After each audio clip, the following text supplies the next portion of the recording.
Okay, I have to click go live in OBS and then click go live in YouTube. Yeah. There we go. Yeah.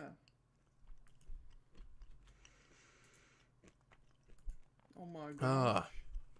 Okay, let me make sure. On the phone.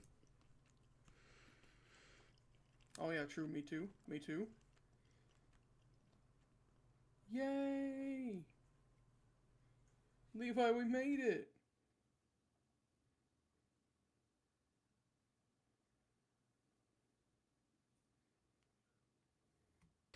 Okay, we are good. Okay. It I'm not seems getting that any game audio right now, audio but I is don't know good. if that's just Yeah, me it's or just because what. there's no game audio. Oh, there's just none here? We Yeah. don't have the little seagulls? No. Dang. Uh, so welcome back, everyone. Yeah. Oh, maybe We're there's back. not game audio. Wait a second. I was gonna say my I'm not door getting isn't game creaking. audio. My door? Please help my door. Okay, I'm not getting game audio, so it's something with the game. Hmm. Hmm. A moment while we troubleshoot. Yep. So yeah. While we're figuring this out, though, we are back for the most part. We do be back. It's been a little bit since we umi'd the neck. Oh. What the heck? Why is this? Let me go to my audio mixer. Yeah. That dang audio mixer. Sound settings.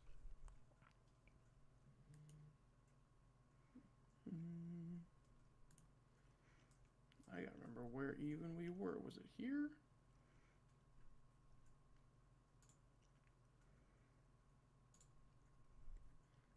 Yeah, I believe this is where we were. Yeah. We had just. We had been introduced to what's his name? Butler, man. Ranove. Sorry, I'm eating cashews. Yeah. I haven't had lunch, so. I did. I had dinner rolls for lunch. Well, this is strange. Sound control panel. Nope. App and device volume preferences. Umineko is all the way up. What's the audio output device? Default.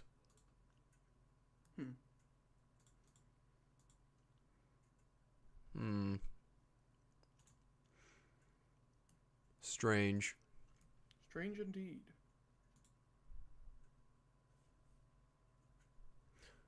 Okay, well, I could just try rebooting the game. Yep. Bye, Umineko. Alright, guys, we'll see you next week. Yep, this is the end of the stream, everyone. Oh. Oh, gosh.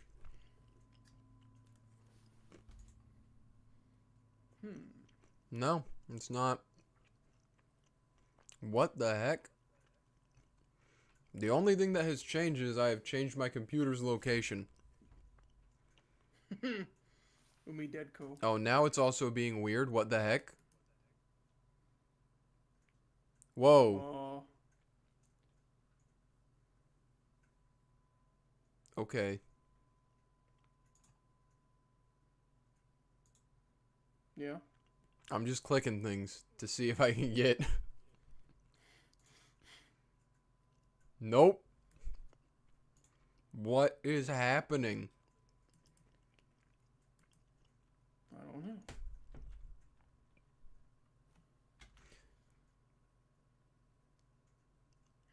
Do I have, like...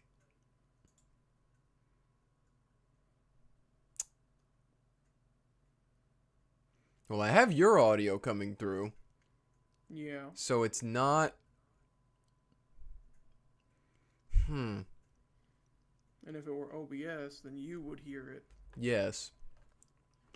So it's not OBS.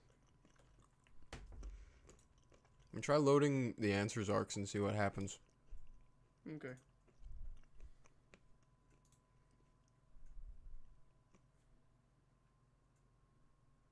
Music and volume adjustment has been added. Use the options button. Yep. Yep. Yep. Yep.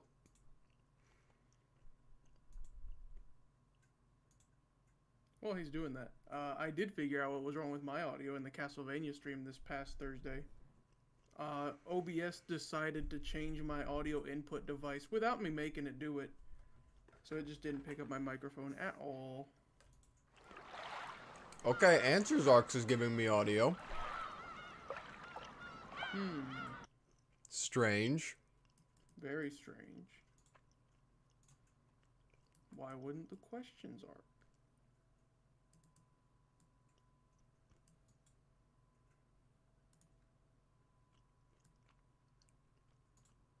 Controls?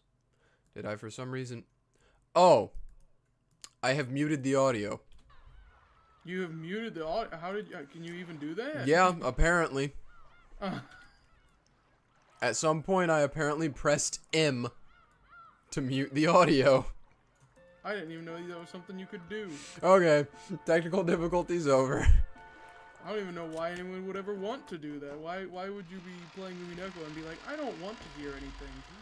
Oh, that's funny. Buy the manga at that point. Yeah. So, we're back. Purple Land. Excuse my can opening. And also my morning voice. I woke up like an hour ago. So, I woke up like 6 hours ago. my voice will get less deep as we go on. Well, let's get right back into it, shall we? Yeah. Can you share the screen though? Oh, it unshared because I closed it. Yeah. Yeah. Yippee! Oh, I hear the music. All's well. I see.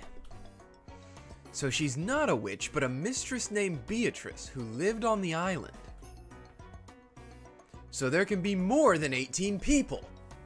Which means I can defeat the line of reasoning that says any crime impossible for all 18 people must involve magic. That's a big scoop. Yes. All the adults have been actually earnestly discussing the idea of a 19th person. Yes, and now for we're once. in purgatory. Okay. Oh gosh. I gotta remember voices. It's been like 2 or 3 weeks. Yep. Hold on. I remember he was like super fancy, or I tried to make him very fancy. Yeah.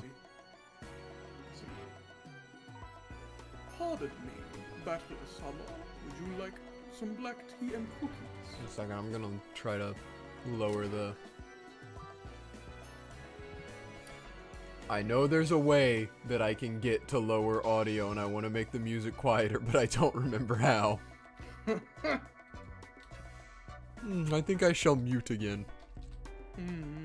Oh. I continued without clicking or pressing the spacebar. I don't know what happened. You pressed in for next. Beato's butler, who called himself Ronove, appeared out of nowhere. A plate on a silver tray that he held was filled with delicious-looking, steaming black tea and cookies. I'm just gonna do what I did last time and lower it in my computer settings. Like lower the overall volume.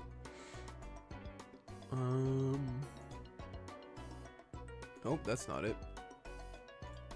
Nope, that's not it. Nope, that's not it. I just had it open like 5 minutes ago. I've been watching people do piano covers of some of the songs in this. It's crazy people can do that with their hands. No? You wouldn't think they could. Some of them things, they're too dang fast, but no, people can do it. That still sounds a little loud to me. Okay. There we go. I put it at 70. Cookies! Yeah. I really don't like this guy's smile. For some reason, it doesn't look like a smile used to warmly greet a guest. It feels like he's mocking me somehow. He is a demon.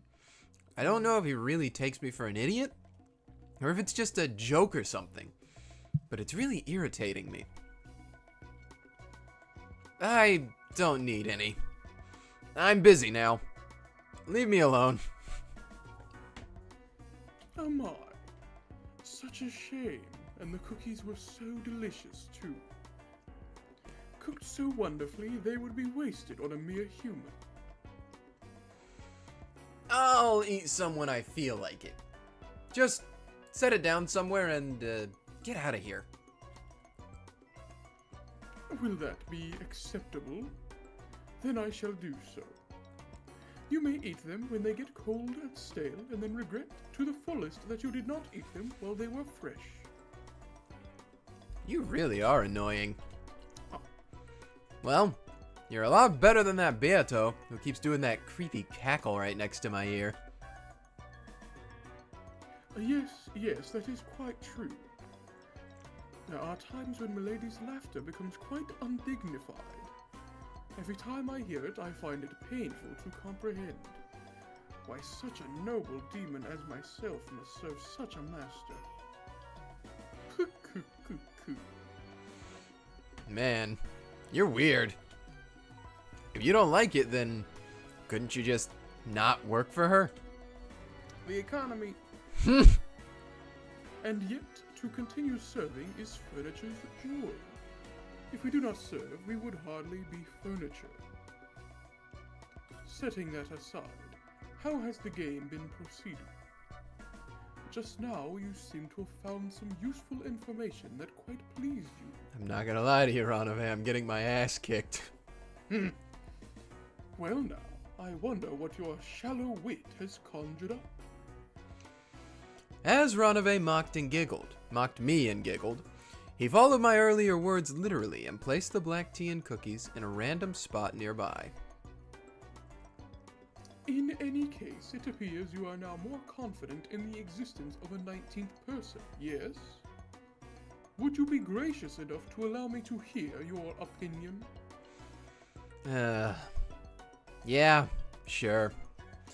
I'm just gonna say it again in front of Beato anyway. No reason to hide it.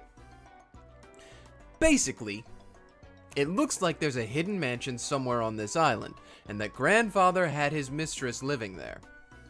So the question that's been torturing me about whether there are 18 or 19 people can be easily resolved. You have driven yourself into a corner because of the dead end that you yourself have created. Even though you deny the witch, BUTLER Summer, you hold a double standard and refuse to accept that the culprit is one of the 18. The easiest way to deny the witch would be to suspect one of the 18. It isn't easy to gather alibis for every one of them. You always find at least one person with a fragile alibi. I could probably continue to deny the witch forever if I just used that person as a scapegoat. However, I refuse to do that. Ugh, it's useless. It's all useless. Every one of those 18 people is either a parent, a relative, or a cousin to me. Looks at servants. Yeah. Oh, okay. And those reliable servants, who are sometimes serious and sometimes fun to be with, I won't let myself use any one of them as a scapegoat. In the past, my resolve wavered. That's how Beato hit me where my heart was weak. Bro's using his final move speech during fishy aroma in the background. One of those okay, bro. Anyway. Accepting and understanding one's own weaknesses. It is not something that can often be accomplished. BUTLER Summer, you use this theory about a 19th person as a spear. Or should I say, a shield? In any event, in contrast to how unprepared you were in the previous games, the fact that you now have a compass bearing on how to fight is a dramatic leap forward, let us say. With this, you can suspect a 19th person and pursue your theory that the culprit is a human. Without having to doubt any of the 18 you love and respect. Sorry, I had to cough, so I muted. I did that thing where I muted myself, and then I had to make sure I was unmuted. Oh, yeah. That's it exactly. Like in the first game, when Kanon-kun was killed in the boiler room, there were plenty of tricks I could have mentioned without hesitation. as long as a 19th person existed. In the very first game, Kanon-kun was killed in the boiler room. One might think he was attacked by Kumasawa-san, who had gone down into the boiler room with him. Or maybe that someone who had appeared to be dead earlier was actually faking and had ambushed him. Either way, it was a move that forced me to suspect one of the 18. However, by simply proposing that a 19th person existed, there was no longer any need to suspect one of the 18 for that murder in the boiler room. In short, I can at least deny the line of reasoning saying that if something is impossible for every one of the 18, therefore the culprit is a witch. Using this argument, it's easy to explain, for example, the problematic case that has already occurred in this game. Who gave Maria the letter? Even if all 18 people have alibis, I could easily explain everything by saying that a 19th person must have visited her and given her the letter.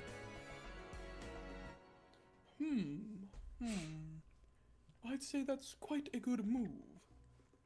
Now, how would I strike back against it? Say in red there's no 19th person.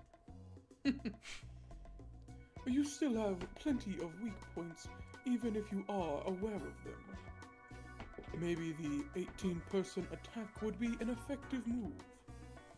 To judge the strength of your defense, it may be amusing to contest that point again.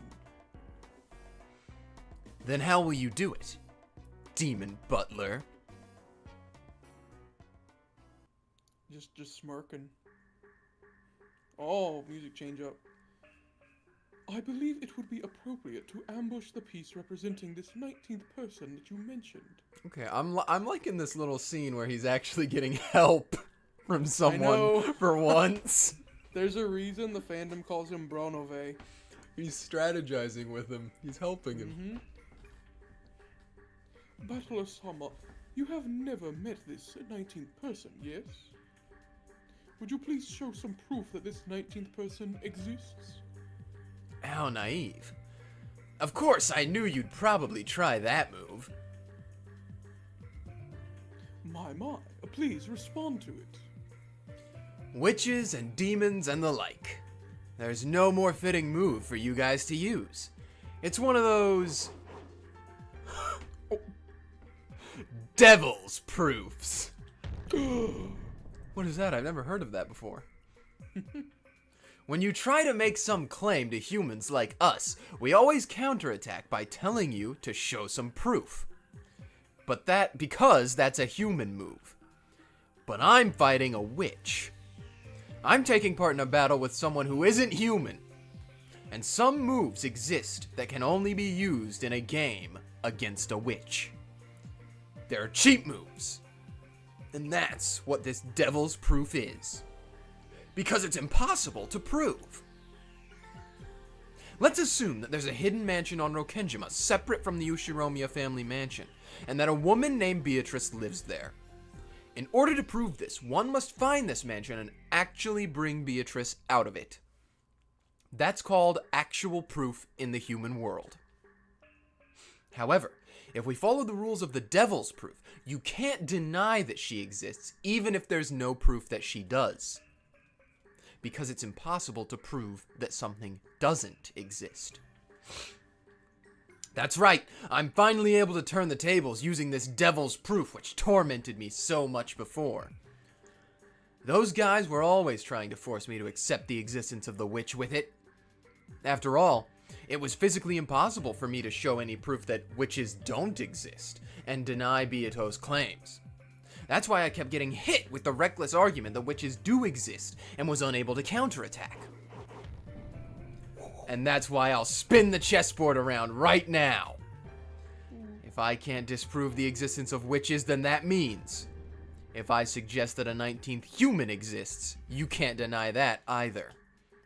In other words, because this problematic and mysterious mistress is craftily hiding herself, it'd be perfectly natural if you never found her, no matter how hard you looked. So you can't say that your inability to find this 19th person proves that she doesn't exist. Therefore, it's impossible to deny the 19th person's existence. Beato used the devil's proof to make denying her own existence impossible. But this time, it's become my weapon. If we can get away with this argument, then forget just a 19th person. This island could be full of people we don't know about. And even if there were 10 or 100 of them, she still couldn't deny that they existed. In the last game, and the one before that, among the murder scenes that showed up, there were several that were extremely intricate and must have taken a lot of effort to set up. It's really hard to imagine a single culprit setting up all of those. However, if not just a 19th person, but 10 or 100 people were hidden somewhere, that wouldn't be any problem at all. If they all split up the work, they could handle any job in a short period of time. Of course, doubts will naturally arise as to whether a large group of people like that could sneak around the mansion without being noticed. But those are all settled by the devil's proof. You can't deny that even 100 people were there just because they weren't seen or noticed. Even though I'm saying it myself, it's such a stupid argument that it makes me want to throw up. However, because it's such a dirty move, it's a perfect one to use against a witch. Well, this is just my imagination, but what if about 100 suspicious men wearing goat masks were hiding in the shadows? Something like that's worse than laughable, almost like they're cockroaches. If you see one, it means there's 100 more hiding somewhere.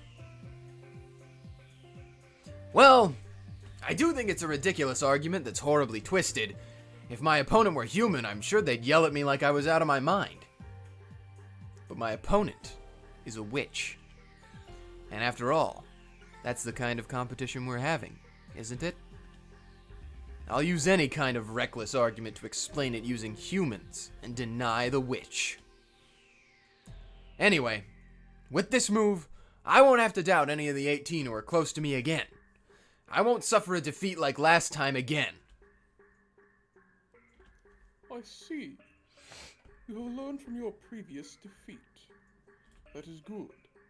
It's no surprise that you've become so devious now that you're in your third game.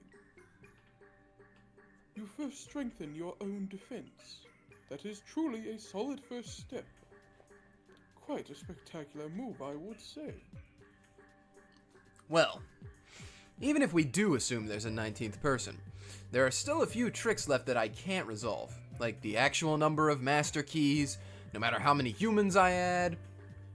Still, it isn't a bad first step for the time being. BUTLER-sama, your trump card is the important piece called the 19th person.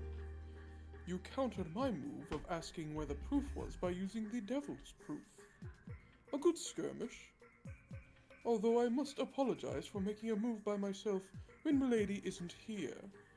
I find that I too am growing slightly interested. Me and you both, run away. I wonder if you will allow me to make yet another move on Milady's behalf. No. Dang. Let's have it. I've got no shortage of opponents, be they witches or demons. This move you presented, called the Devil's Proof. It's a specialty of us demons, but there are also various other moves available to us. Do you know of a move called Hempel's Raven? Oh boy. Here we go. Hempel's Raven? What are you talking about? Oh. Gosh.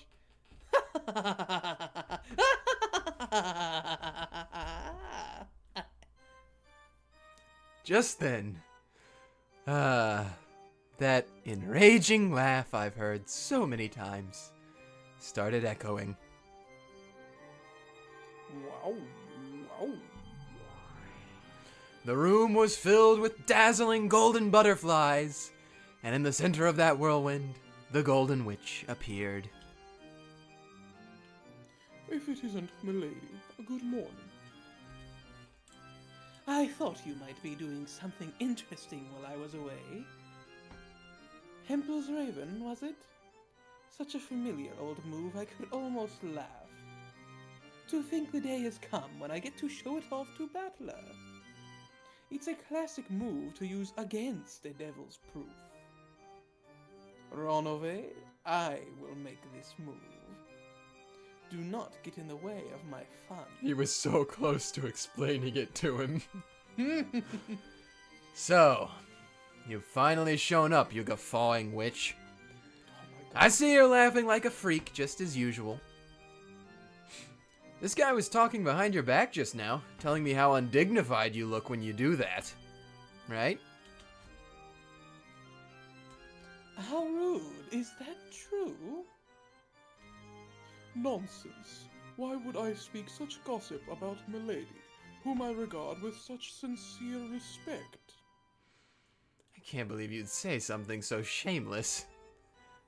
Doesn't look like we'll be getting along well together. Well, that is fine. Let us return to the point at hand. Hempel's raven is used to show actual proof using the contrapositive. In other words, it is a move like this. What must you do to prove that ravens are black? Huh? What are you talking about? Proof that ravens are black? Wouldn't you just have to catch a raven and check to see if it's black? That's right. You must simply prove that a raven equals black. Do you see that if you instead prove that birds that aren't black equals not ravens, you would reach the same argument? If you go throughout the world and examine all birds that are not ravens and prove that none of them are black, then as a result you can claim that therefore black birds are ravens. This is called an argument by the contrapositive. Is that too difficult for you? Yeah, no kidding. I've got no idea what you're saying. Butler-sama, what about this example? Let us say that you have two boxes, and one of them is a winner with a cookie inside. This is Man hilarious. loves his cookies. Of course, the other one is a loser and is empty. Dang. No cookie. For example, here are two boxes, where one has a cookie inside and means you win, and the other is empty and means you lose. At this moment, it has a cookie inside equals you win, which implies that you do not win equals it had no cookie inside. When such a relationship exists, the latter is called the contrapositive. When if A then B is true, then if not B then not A is also true. Well, that's obvious. If the one you guessed was the loser, then you'd automatically know that the other one was the winner. In other words, if you chose the box at random, whether it's the winner or the loser, you'd be able to figure out which box has the cookie in it after your first move. That is correct. If the cookie is in the box you open, then the devil's proof is satisfied.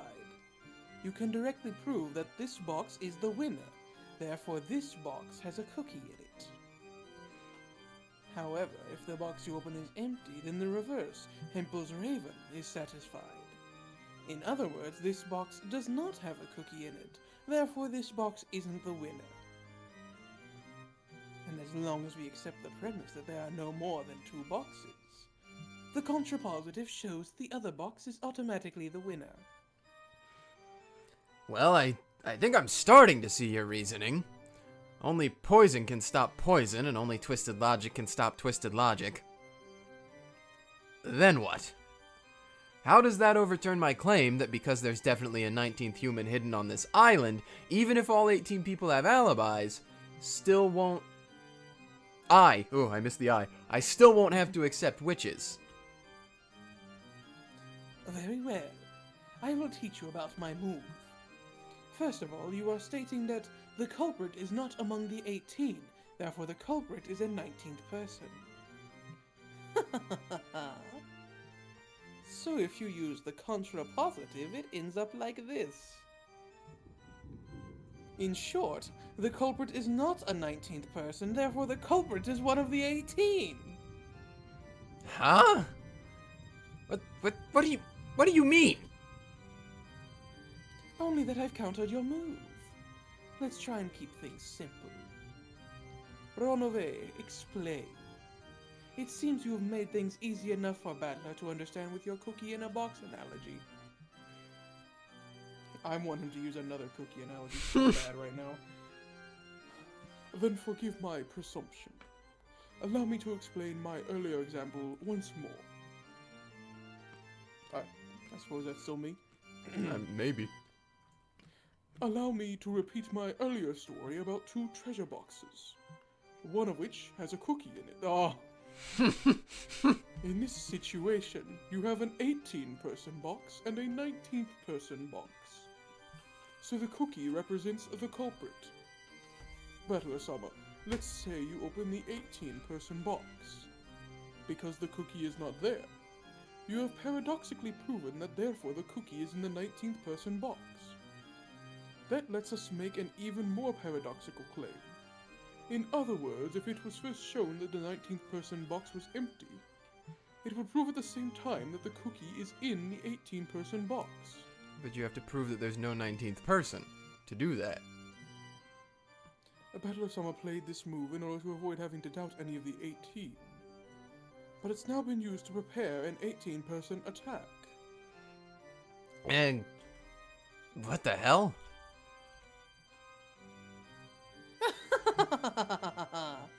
If I go first and prove that the inside of the 19th person box is empty, you will automatically have to accept that the cookie is in the 18-person box. All I've done is say it the other way around, yes? So, that move I was so confident in was actually a double-edged sword? That's right. As soon as you played that move and attempted to explain everything with the 19th person, you'd already taken on a risk that you might be forced to accept that the culprit was one of the 18.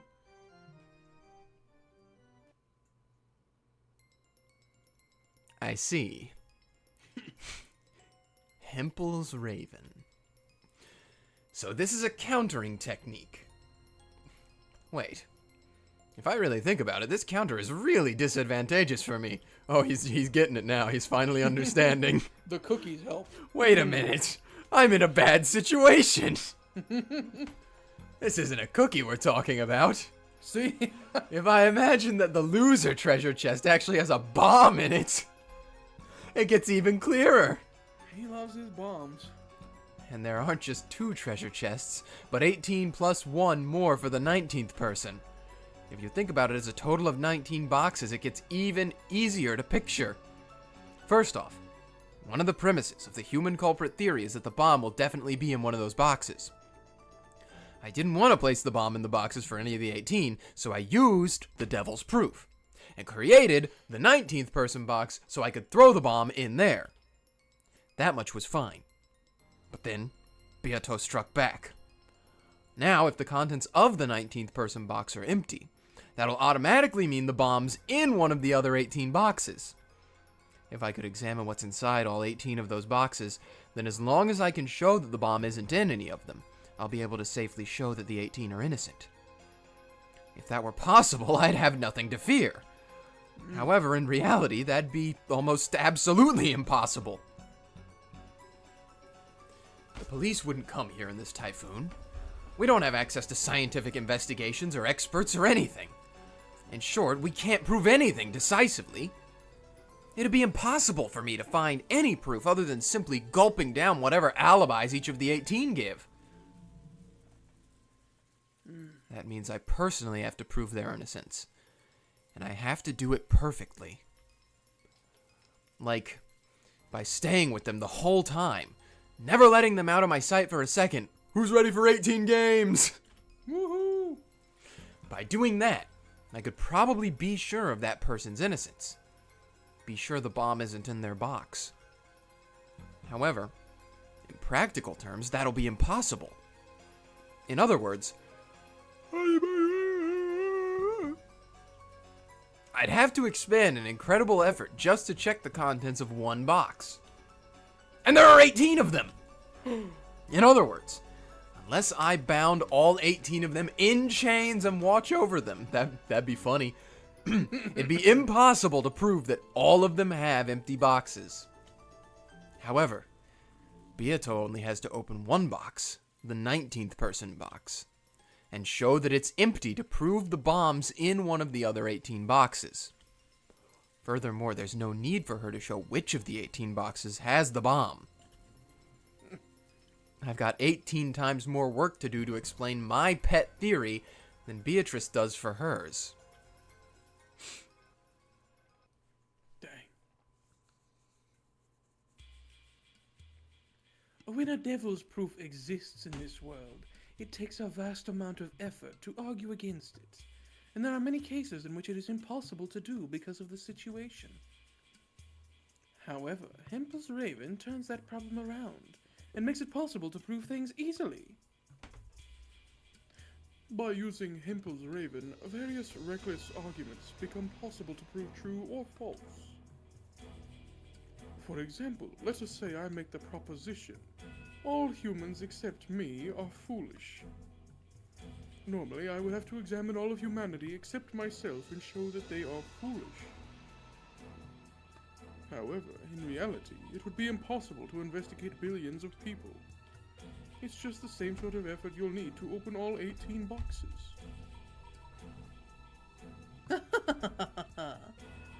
However, by using Hempel's Raven, the contrapositive of that proposition would change it into this. My head's starting to spin. I know contrapositive is when I go like, huh? If you, to use your phrase, spin the chessboard around on the claim that all humans except me are foolish, you would have to do nothing more than prove that not foolish is me.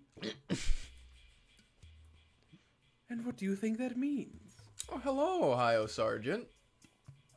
Why? He's in chat, saying never thought I'd return. Welcome back. Yet he did. Yeah. We've proven by the contrapositive that you have returned. Exactly. As soon as I know the fact that I am wise, I will be able to show in an instant that every one of the billions of people in the human race is foolish. In less than a second, I could finish proving that the entire human race is more foolish than me. Both of us are here today. If you haven't been keeping up with this series, you've missed a lot, bud. As long as you know Devil's Proof and a Hempel's Raven, I think you'll be fine. And contrapositives. But no, Pertuset and I we both have characters that we read the lines of in this, so we're swapping between the two of us. Pertuset reads most of the characters in this scene. He's the two that are on screen right now. Yeah. It truly is the strongest and fastest QED in the world. I don't know what that is. This Hempel's Raven. What? QED. What a ridiculous argument. It is a very, very convenient move. Not only demons, but gods also use Oh, okay. There are gods. Lowercase g. Yeah, lowercase g gods. when they propose that the blessed are the servants of a god. The contrapositive is a human is not a servant of a god, therefore he must not be blessed. So in order to prove that servants of gods are blessed with divine protection, they only have to bring ill fortune down upon those people who don't receive such protection. Wow. So, by bringing misfortune down upon those who don't believe in them, they prove their blessedness. An enormous cost is required to give humans happiness. However, it takes a lot less to bring humans misfortune.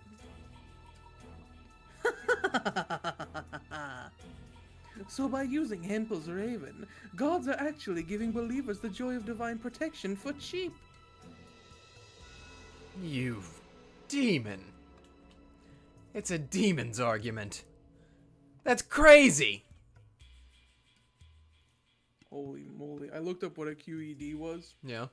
It's a Latin phrase. We may have looked at this before, actually, but just in case. It's Latin for quod erat demonstrandum, which translates to which was to be demonstrated, and it'll appear at the end of proofs. I think we've looked that up one other time, because I think Beatrice Yeah. brought it up another time once, and we were like, Yeah. what the heck? So yeah, apparently either in mathematical proofs or in otherwise just proofs in general, people will put that at the end that basically says what I just said is true and you can't deny it now. Which is hilarious to me. It's supposed to start do doing that, that with Ohio everything. Sergeant. Yeah. She's a horribly evil entity. She's just a witch. She has murdered several people over the course of the, what episode are we on now? 29? No, 21. 21. Over the course of the 21 episodes we have had, she has murdered several people horribly and brutally. It's mostly been the same people just over and over again. Yeah. She's a monster. Anyway. It seems we've gone off topic. Let us get back to the point. The move for my counterattack is complete. And now, in response to your claim of the 19th person is the culprit, therefore the 18 are innocent and the witch doesn't exist. I say, therefore, if I can prove that the culprit is not some 19th person, we can be sure that the culprit is either one of the 18 or a witch. Right? Oh. For a while, I just stood there, shocked, completely forgetting to close my mouth. Just when I thought I'd counter one of their strong points, their counterattack had been this reckless argument that I couldn't possibly have anticipated. Is this gonna be impossible after all? To continue denying the witch on an island with no more than 18 people and still believe in the innocence of those 18 people? Is that just a delusion? I mean, I feel like Ranove was trying to help you earlier, but she just kind of showed up, so I feel like there's a path out of this somewhere that he was getting you to. Am I just trying to escape reality? I don't think so. I think you're like the last defender of it, honestly. Not yet. Don't give up this desperate struggle yet. Who cares about whoever's Raven? They're just trying to confuse me by bringing up weird bits of trivia and big words I don't understand. Yeah, true. I All the used cookies again. the devil's proof. Don't feel uncertain about something you've used once. Believe in the spear you've drawn. And then, forcefully, gouge it in.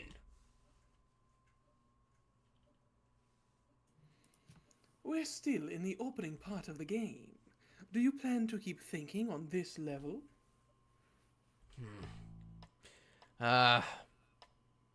Wait a sec. I want to be sure. I'll admit I talked about a 19th person to keep it simple. But if we're going to use the devil's proof to raise the number of people above 18, then we'd have no way of knowing if there were 10 people, 100 people, or an intermediate number of people. There's always one more than you assume. Get it? They countered my twisted logic with something even more twisted. So the only thing I could do to counter that would be even crazier twisted logic.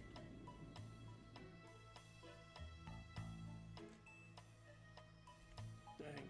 I was looking up the guy that it was named after. He was a relatively recent guy. This Hempel's Raven thing came out in the 50s. Dang. Yeah, no one figured contrapositive until then. Anyway. I see. Even if I somehow prove an alibi for the 19th person, as soon as I do, you will think up a 20th person and claim that they are the culprit. By repeating this endlessly, you would make it so I kept searching for their alibis for all eternity. There you go, BUTLER. I see. Just like a demon king summoning a plague of locusts. I wouldn't expect anything less from Kinzo's grandchild. The devil's proof at your side. There could be an infinite number of 19th people. Mm-hmm. A swarm of ravens. It looks like you have been gifted with a talent in summoning. In short, it's impossible to always prove an alibi for each person X outside of the first 18. How do you like that, Beato? Now that I know we're having a battle with twisted logic, I won't lose.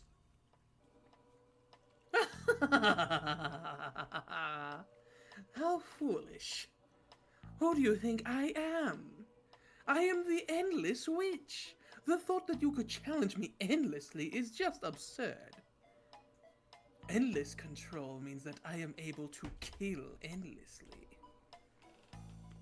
When your 19th person folds, you will summon a 20th. And when your 20th person folds, you will summon a 21st. And when your 21 person folds, and your 22nd person folds, you will summon a 23rd, a 34th, Have fun with that one. I wanna do it. 1, 2, 3, 4, 5, No, 6, it's bro. 9, I don't. 9, 11, 12, 13, 14, 15. Okay, there's 15 zeros spaces, so that's 100,000, million, billion. What comes after a billion? Trillion. I think we're in the trillion or quadrillion. It's one about. It's 64 quadrillion. Okay, 64 quadrillion, 358 trillion, 223 billion, 579 million, 673,204th person. Look at us. Look at us. Did you think you'd have me at your mercy for all eternity? I laugh at infinite regress. The infinite doesn't work against me. Doink. Doink. Well then, how will you kill my endless? Just try and show me.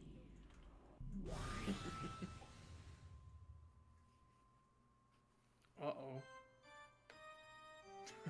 I have the power to speak the truth in red. Damn, she's good. No. Yeah, true, look, he actually... Damn it! Here it comes. When I speak in red, it will contain absolutely no illusions. Hey, you didn't say that in red. If I say once in red that there are no more than 100 people on this island, you will no longer be permitted to create a 101st person. See, BUTLER? What truth shall I tell in red this time?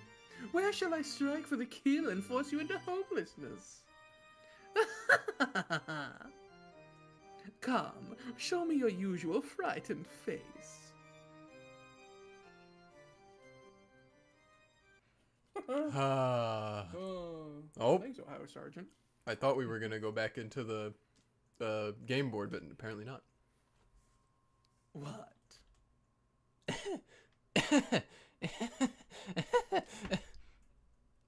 Why are you laughing? I wonder what kind of creepy look I had on my face as I laughed right then. That red sure is scary. Every time it jumps out, I'm driven into the depths of hopelessness. Is he breaking? Is he losing his mind right now?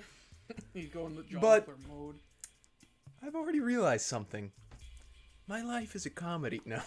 True. There's no need to be overly afraid of the red. You brought out your trump card again.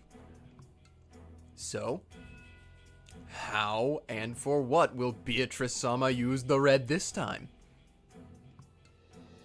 Oh. What do you mean by that? Suddenly looking so relaxed. Sorry, but I was waiting for you to take out that blood-red treasured sword of yours. Let's see. What'll you proclaim in red this time? You aren't gonna say the culprit was one of those 18 people, are you? Be careful, since that'd mean self-destruction for you, right? That'd be the same as throwing away your own witch theory yourself. A complete resignation. That's right. The red wasn't always a weapon that worked in Beato's favor alone. It was the other way around. If she used it the wrong way, it was dangerous enough that she could bring about her own death. If she used it carelessly and said something that ended up denying herself, that'd be exactly the same as self-destructing. Of course, it'd be sad and difficult for me to accept if you told me in red that one of the 18 was the culprit. No matter who the culprit actually was, I'd definitely have to deal with some tough emotions. But before that, it would mean your defeat. Saying in red that the culprit is a human is equivalent to your proclamation of resignation. If you wanted us to finish each other off in a simultaneous clash, I'd say that's a pretty interesting move. However, this particular battle will end in my victory. Beatrice's red was her true trump card. When that person speaks in red, it's definitely the truth, and no amount of proof or counter-arguments can change that. Until now, she's used that to severely wound me, and each time the tiny foundations supporting my heart get split in half. However, if she uses it carelessly, then I can also glean a little information about the truth. In the last game, I used that to my advantage, especially during the chapel's closed room trick, and almost completely got her boxed in at one point. But she was pretty sly herself. She learned from experience, and since then, she started using discretion in the timing of her red. This feeling of tension was almost literally like a battle with real swords. This is a high-level intellectual battle. No, not an intellectual battle. This is really twisted logic. This was the world's craziest and worst battle of twisted logic. Oh my goodness. My sinuses. Okay. Now it's time to hear your plan. That's right. To use your Hempel's Raven.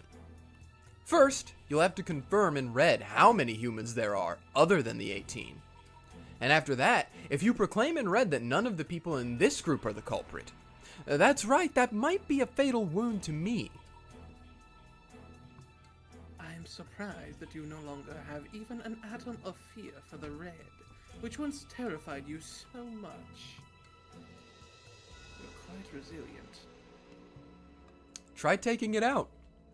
That treasured sword. That trump card of yours. This time, you might be able to make me surrender with a single stroke, right?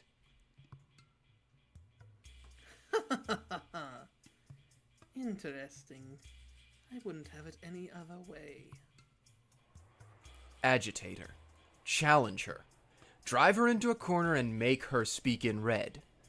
Of course, her red's always wiping out my only rays of hope. But don't be afraid of that. On this island overcome with falsehoods and illusions, the only thing I can trust is the information she speaks in red. It's my only way across the chasm of hell. Just a single tightrope. Her merciless, blood-red blade is the only way I can survive. This isn't just walking on a tightrope, it's like literally walking on the edge of a blade. Of course I'm afraid. Because my victory condition is the denial of witches. Then, to use her contrapositive logic, the culprit must be a human. But I didn't want to search for a culprit amid the 18. That's what made me stick to a weak position, since I had to claim both that it couldn't be a witch, and that it couldn't be one of the 18. Last time, I was unable to understand that, so that's where she hit me, leaving me tattered and defeated. But that's okay. Let her hit me. Let her attack. No problem.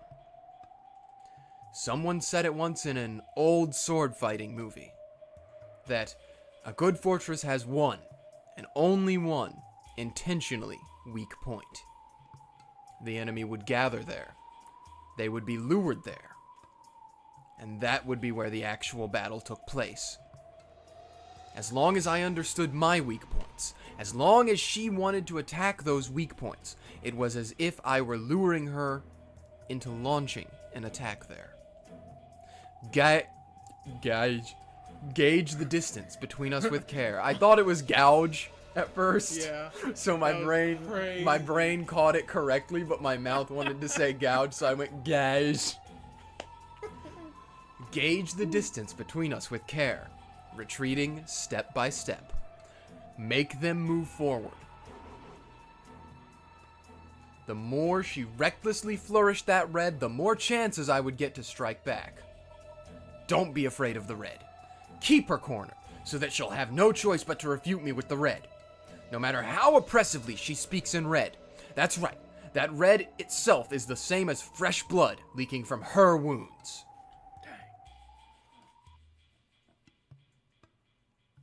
So, what's wrong?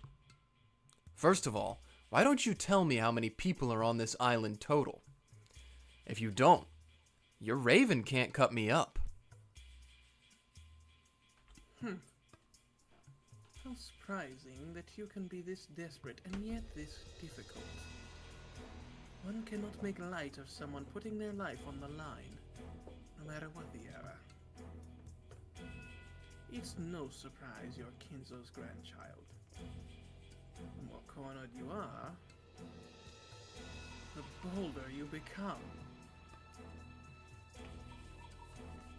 He's not a boulder. He's a rock. Oh. Yeah. Runaway cleared his throat. It appears to be a stalemate. That black tea I worked so hard to make is getting cold. Man just wants people to eat his food.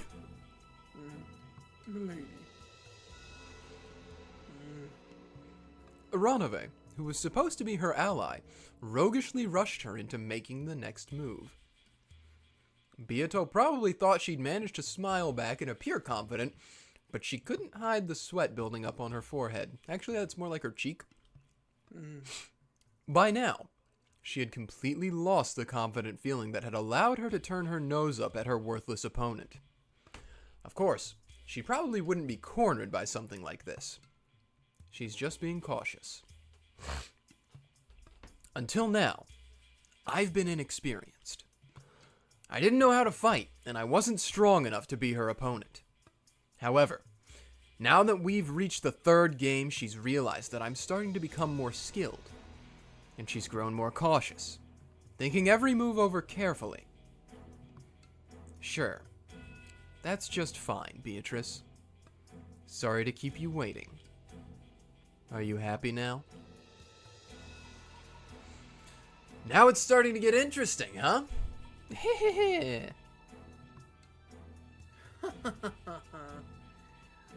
BUTLER.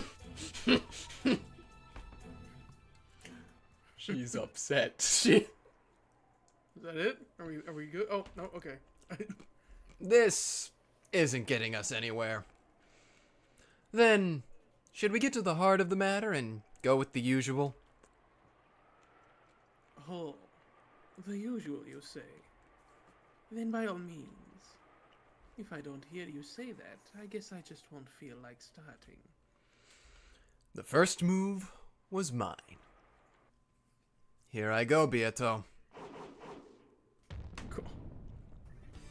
Repeat it!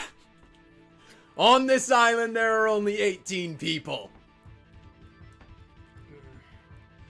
If I hear you say this in red, I'll have no choice but to suspect one of the 18. I won't be able to say a 19th person did it, so all doors will be closed to me.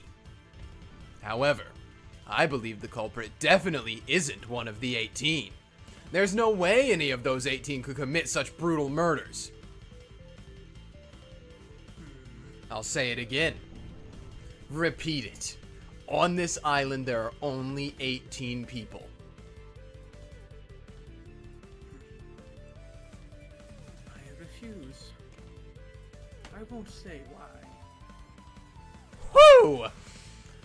I'd avoided what would have been the worst red for me. If she'd repeated that, I'd be faced with those two worst choices of accepting the witch or suspecting one of the 18.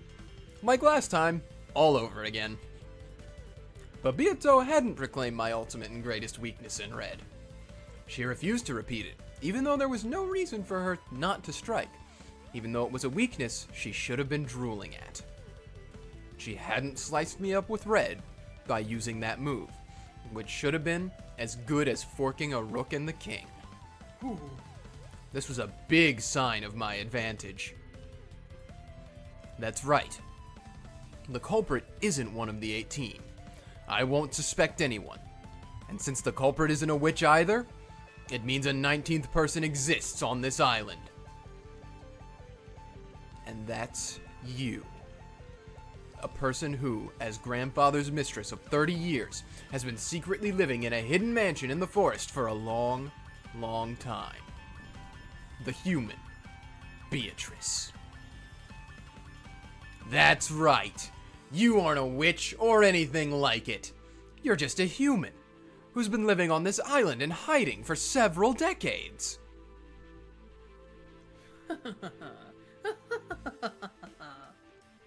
Did you just call me, the endless witch who has lived for over 1,000 years, a human?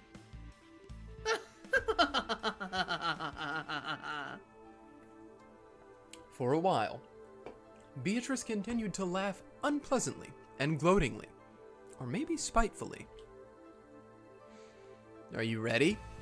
Keep going. Again, repeat it. There are 19 people or more on this island. Beatrice fell silent once again. She'd probably remain extremely cautious as long as confirming the number of humans on this island might give her some large disadvantage, depending on the situation. The red has already become a foothold for my counterattacks. Now that we know this, it makes the red very risky for the witch. But if she couldn't repeat this, her Himple's Raven wouldn't be effective. To break my devil's proof, she would need to settle the existence and number of people outside the 18 in red. That's right. She couldn't break the existence of a 19th person unless she used red. I've closed Beato in, giving her no choice but to speak in red. There really is a way to fight in this witch's game. Whoa. It's okay to refuse. If you can't say it in red, that means there's a total of 18 plus X people on this island. That X is a pretty massive piece to lose on your first move, right? After all, from now on, all the tricks that were impossible for the 18 can be explained with a human X who isn't in that group. This huge piece can break open all the rooms you said were closed because everyone had an alibi. It was like how a chess bishop can cut a thin line through enemy forces as long as there's a slight gap. It could only be effectively used on squares of the same color, but it was very good at controlling territory on the board. Dang, he's right. It looked like Beato had also noticed her current plight. She couldn't just let such an important piece go, especially this close to the beginning of the game. If she pulled out her red treasured sword, it wouldn't be that difficult to save herself from this. But Beato was completely aware that I was expecting it. She was afraid that a careless red truth might end up strangling her own neck. Because in the first place, a witch is something that ought to be denied in red. Believe. Don't doubt. Witches don't exist. Something like that couldn't exist in this world. They can only exist in the valleys between truths. They have a fragile existence, curled up in these cracks, frantically trying to protect themselves from the brutal winds of truth. And they can only barely exist like a mirage by surviving on falsehoods and illusions. They were cooking on this. They were, brother. That is peak writing right there. Oh my god. This whole scene has been BUTLER coming up with crazy lines. Yes. In other words, the red, which only witches can use, is the reality that might easily deny their very being. The more they brandish their red words, the more they begin to lose bit by bit that crack in truth inside which they can endure. That's why they don't want to use red words and carelessly lose that crack in truth which is based on fuzzy information, or illusions. In other words, that's because they understand that they're gradually being cornered. Of course, that bastard will never admit it, because if she did, it'd be the same as admitting that she's something that can't exist in this world, like an imaginary number. Don't be afraid. Stay strong. I know that she's the one who's really been pierced to the bone. After all, her treasured sword can't be used without a lot of preparation. What's wrong? I'll say it again. Repeat it. There are 19 people or more on this island.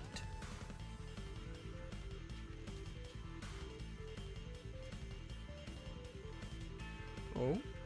Long break. Yeah. I refuse. At the end of Beato's worrying, she took a single deep breath and quietly announced her refusal. I thought she'd use it. But Beato refused to speak in red, even though it would cost her victory in the opening part of the game. You refused? Which means that, from now on, I can create as many fictional character X's outside of the 18 as I want? Do as you wish. I've refused to repeat what you have told me. Isn't that enough for now? The reason for my refusal is... No, I won't tell you yet. Damn it, woman! Anyway, you'll know soon enough. Still acting tough, I see. Choosing not to use the red is another way of using it. You called it my red treasured sword. A pleasant metaphor. I will use it too. A treasured sword is at its best when it's sheathed. In fact, there are times it can instill even more fear because it is sheathed. Well, that's right. As I fight, I always have to keep in mind whether you might spin everything around with those red words. It's some pretty serious pressure. And there are also times when you make things pretty tough by refusing to repeat after me. Those times, I can't tell if you can't repeat because my guess was right, or if you're just misleading me and letting me flounder about. If you think of it that way, yeah, it's a sheathed, treasured sword. So what? If I'm going to push you off a cliff anyway, best to let you climb a bit higher first. We have still barely begun. Much is left to come. I'll resign from this challenge. Go and get drunk on your faint victory for now. But only for now. Say the thing. Parting remarks are a loser's privilege. Ooh. Are we good? How about, Are we? Is it over? Am I out of Purgatorio? Nope. Nope. Practically speaking, the early part of the game ended with her being a sore loser. Even so, I couldn't relax my guard at all. The tension didn't fade one bit until I was greeted by the sound of Ranave's applause. Oh, omedetou. Spectacular, BUTLER-sama. Perhaps you have started this game with an advantageous development. Who knows? I still don't know whether I've taken a piece by my move, or whether she guided me into taking it. After all, knowing you probably know I'm being led into a trap, and that clapping is just you mocking me openly, right? How could you think that? I am innocently celebrating your ability, which has enabled you to take one shot at Milady, even though it is only the first round. In any event, Milady is a person who is quick to become arrogant. I believe that a little encouragement such as this can be good medicine every once in a while. I think you can fix her. Mm-hmm. This butler of yours sure has a vicious tongue. He does, doesn't he? Sometimes he ticks me off as well. My, how incredibly rude of me. Well then, milady, a battler summer. How would you like some more black tea? The game has still barely begun. Please allow me to prepare all the tea and snacks needed to adorn this game. I ask that you continue your game without any reservations. I will. Let's move forward. Now is when it really starts. Very well. Let us advance the clock. Ronove, black tea, please. Certainly. How about a cookie? I don't need one. Give it to Beelzebub to keep her happy. Yeah! Remain silent for now. Bring the sisters back in. While listening to the sound of the demon butler pouring tea, the witch closed her eyes slightly and fell silent. For some time, she was deeply lost in thought, but eventually, a roguish glint came into her eyes.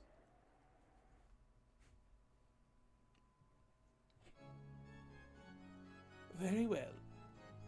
Why don't I inform you now as to why I refused to speak in red during that first move? Oh, that soon, huh? What? Bring it on. Show me what you've got.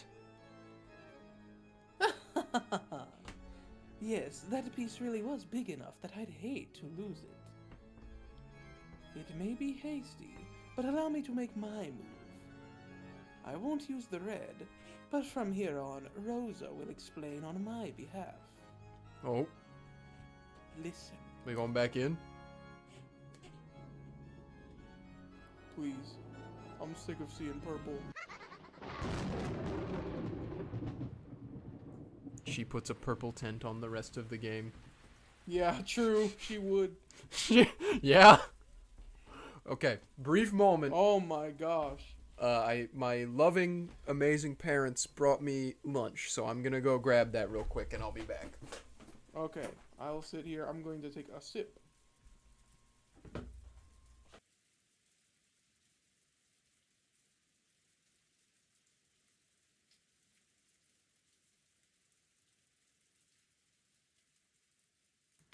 Gosh, I really should have watched our last stream or our last two streams or something to see the voices for all the characters. I'm like 1,000,000% certain I am not doing Ronove the way that I originally did him. I'm gonna struggle a little on Ava. Maybe. We'll see. So long as the sisters don't come out, I think I'll be fine. We're gonna start losing people, so I won't have to know all the voices for long. Oh. But yeah. I was simply too busy playing Total War Warhammer 3, as well as... What was the other thing I was doing? Oh, I was watching The Handmaid's Tale. I was watching Shogun, but I was like, well, I don't want to watch that on the second monitor. Oh. I return. He returns. Sandwich. All right. I was gonna say, are you good to go? Yeah. Okay. I was just telling the audience what I was doing before the stream. I was playing Total War Warhammer 3. Anyway. Of course, I think the same way. Rosa does too, right? Rosa? I think this is exactly where we were before we purgatorioed. Yeah. I feel like I saw this or read this already, but anyway. Huh? Sorry. Me too. I think that too. What's wrong, Rosa-san?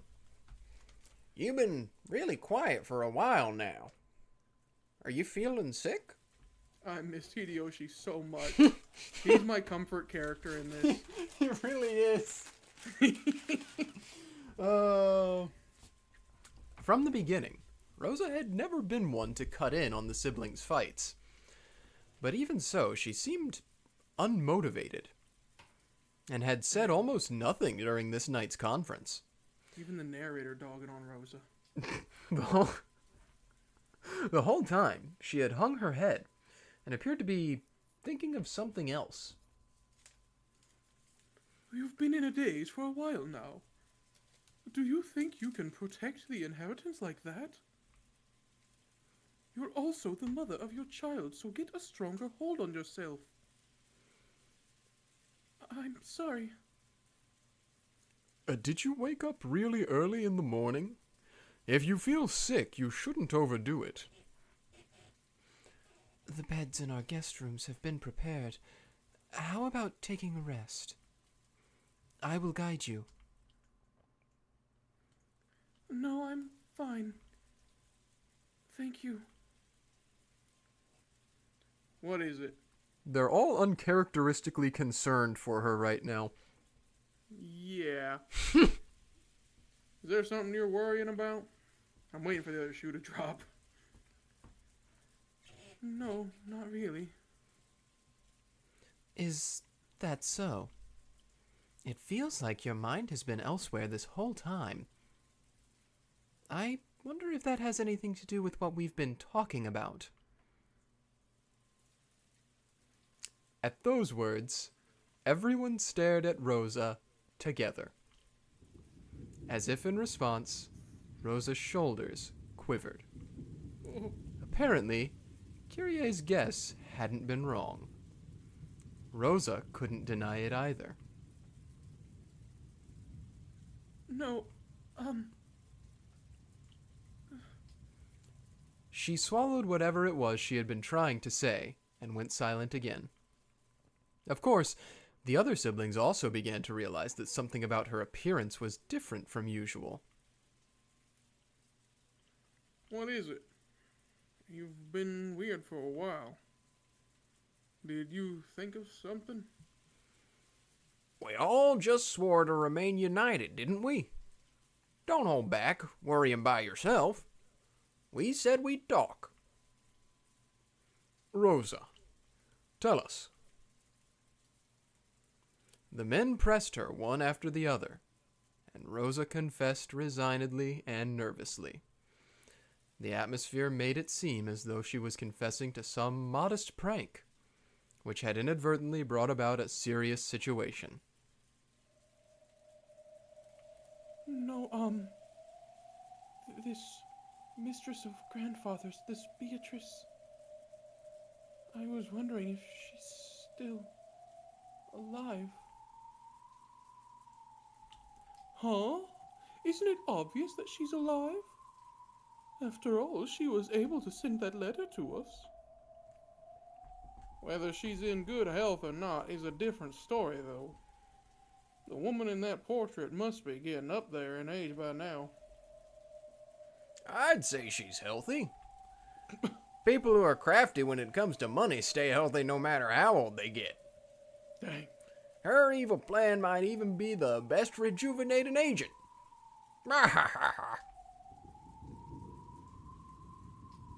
She shouldn't be alive. What? What do you know, Rosa? Huh? What did you just say? Beatrice is dead. I killed her. Huh? What did you say? What do you mean, Rosa? But it wasn't really me who killed her. Though I did bring her to a place like that. No, I did kill her after all. I tried to make myself believe it was a dream. But it wasn't really a dream, was it? Which makes this a letter from Beatrice's ghost. Ah! It was so sudden that everyone was lost for words. Rosa kept on talking, unable to stop, holding her head as her hair flew all about. Calm yourself. Rosa-san, I have absolutely no clue what's going on. Already dead? What do you mean? I think it means two things. First, its literal meaning, and second, it backs up our earlier guess. Which means Rosa has met with Beatrice, right? I've never heard Rosa mention anything like this. Rosa, when was it? When could you possibly have met Beatrice? Long ago.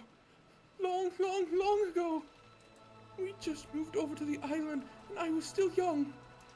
It wasn't my fault. It's not like I killed her.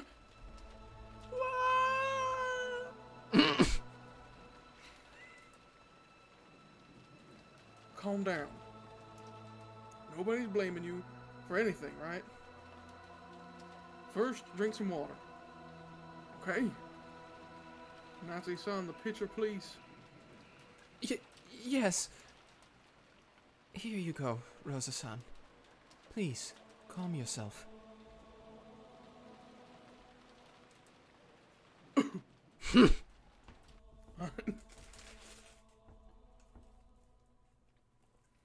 Until Rosa was able to calm her ragged breathing, no one was able to speak a word.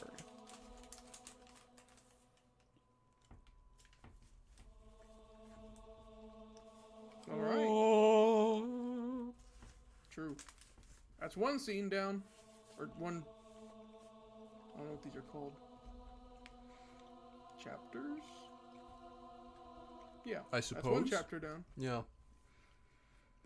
Well, dang. I know. Back to the old whatever this place is. Mm-hmm.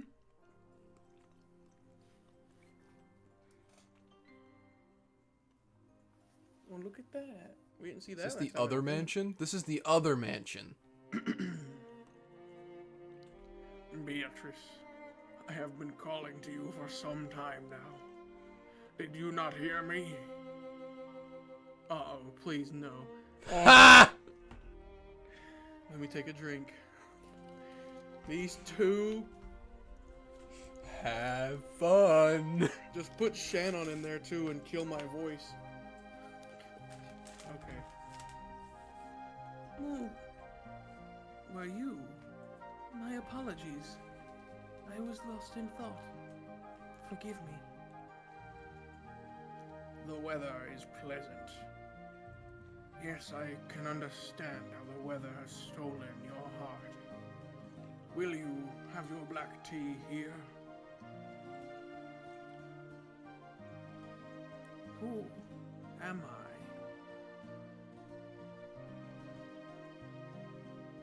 I? I will bring some tea now. Wait here for a while. Forget about the tea. Talk with me. Very well. Kinzo had used the excuse of getting black tea to try and interrupt the conversation for the time being. But his attempt had been very transparent. Oh. I guess that's still me. Yep. Alright. I sat in a garden chair and beckoned Kinzo to do the same. Kinzo sat down heavily, exaggerating his age. For a while, we sat and appreciated the silence. Who am I? Until today, no one has answered this question. For some reason, everyone averts their gaze and evades me.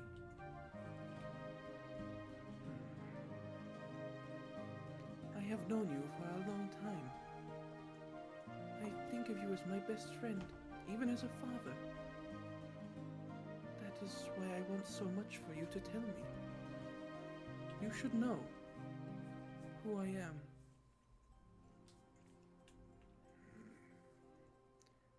Why are you worried about something like that? You are Beatrice, the master of this mansion. Is that not so? What more could you want to know? I do not know. What's this? Don't you even understand what it is you want to know? How mysterious. In one's youth, there are times one wants to play in the maze of thought that has no exit. Perhaps that's what your worries are. Kinzo laughed as though it was a trivial matter. Dang. Yeah, I don't know. I'll go. We'll do the rule. If we see an I or a me or a we, I'll take it. But anyway. However, I couldn't help but feel that this behavior was another attempt to force me to stop any further questioning.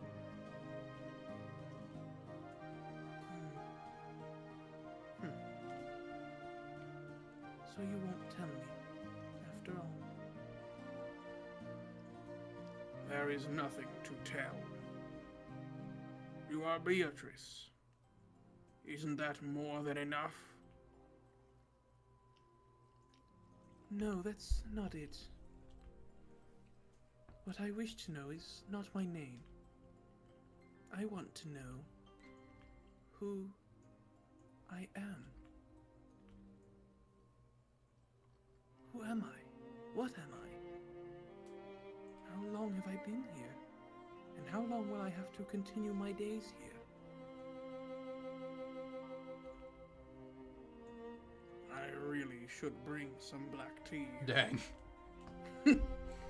Don't you think it a waste of all this fine weather? Kinzo really doesn't want to answer these questions. Mm-mm.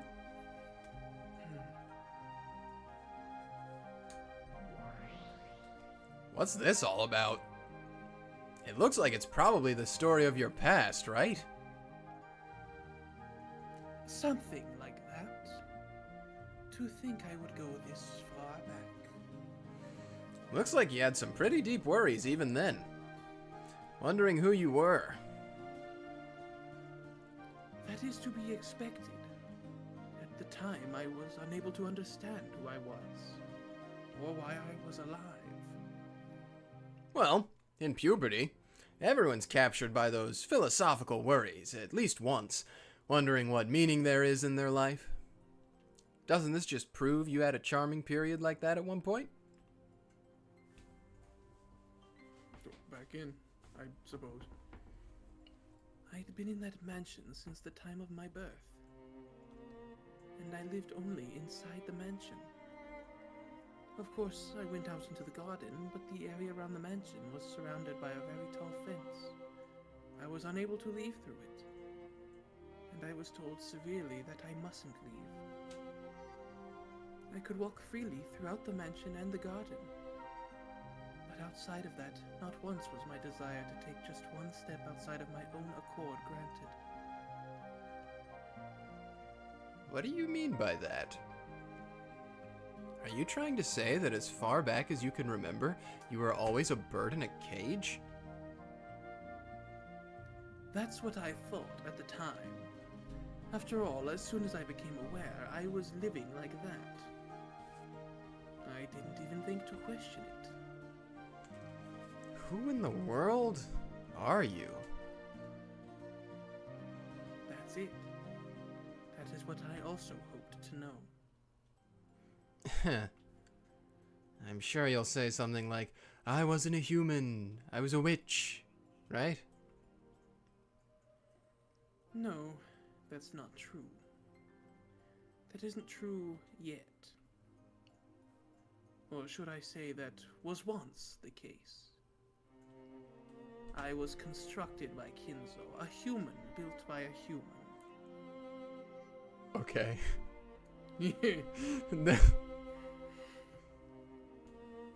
No, perhaps I should call it a cage made of flesh. What the hell? This is getting weird. You probably won't believe it anyway. But listen first. I was a mighty witch who had lived for 1,000 years. But at one point I was summoned by Kinzo. And by that hidden art, I was bound as his prisoner for eternity. Never heard that before. From what we hear in the Ushiromiya family, you were summoned by grandfather, made something like a devil's contract with him, and gave him the gold. Indeed. That is correct. Then I was supposed to vanish until the contract was complete. But, well, popular women have it rough. By some turn of events, Kinzo fell in love with me. Your grandfather's nearsightedness must have gotten pretty bad. With astigmatism, too. You're so funny. To fall in love with you, of all things. Well, to me, there could be nothing more bothersome. However, the power of humans is a frightening thing. He displayed that fearsome power and rooted me to this place. He said I wouldn't be freed until I nodded my head in agreement. Such an overbearing man. Isn't that awesome? Everyone knew grandfather was obsessed with the occult, but who would have guessed he had the power to root down the great witch Beatrice? Huh. Ridiculous. Who'd believe such a weird story? As I thought, you don't believe. All I believe is the fact that you lived in this hidden mansion in the middle of the forest. You are the 19th person on Rokkenjima, right?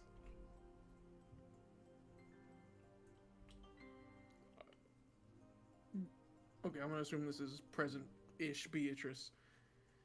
Indeed, just as you imagine, this is deep within the forest of Rokkenjima. A hidden mansion not to be found from the outside world. Its name is Kuwadorian. 9 Birds Retreat. Yeah. Come to think of it, I heard the guest's house real name was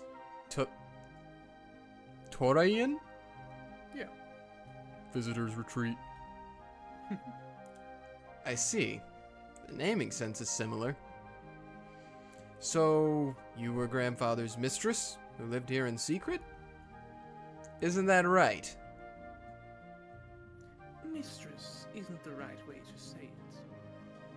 You should probably call it Kinzo's unrequited love. I spoke of it just now, correct? He fell in love with me of his own accord. He then courted me, but I rejected him. Then I was shut up in this hidden mansion. No, that's not quite right. It would be more correct to say that I was shut up in this body. I've got no idea what you said at the end there. You will just make fun of it and refuse to listen, right? After all, you say you don't believe in witches or magic. If you have no ears to hear what I tell you, saying it would be the pinnacle of foolishness.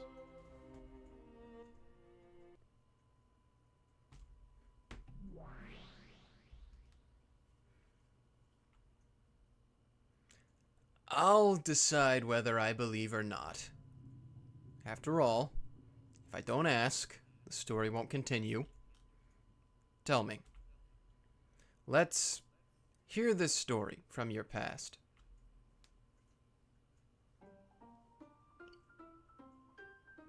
Very well. I refused Kinzo when he courted me, but he was not a man to lose heart at something like that. He wanted to make me nod my head in agreement no matter what. He shut me up in this mansion and spent an eternity trying to win my heart. Talk about overbearing. Guess no one likes obstinate men, huh? Regardless of whether I responded to his courting or not, having a man so desperate for me was, well, as a woman, it wasn't so unpleasant. Dang. However, I never accepted his proposal.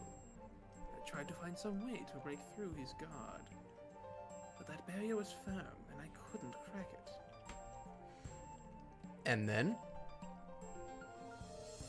After trying to resist in various ways, I eventually reached the conclusion that to escape from Kinzo's barrier, I would have to throw away this body of flesh. The physical body is a vessel with many restrictions for a magic user.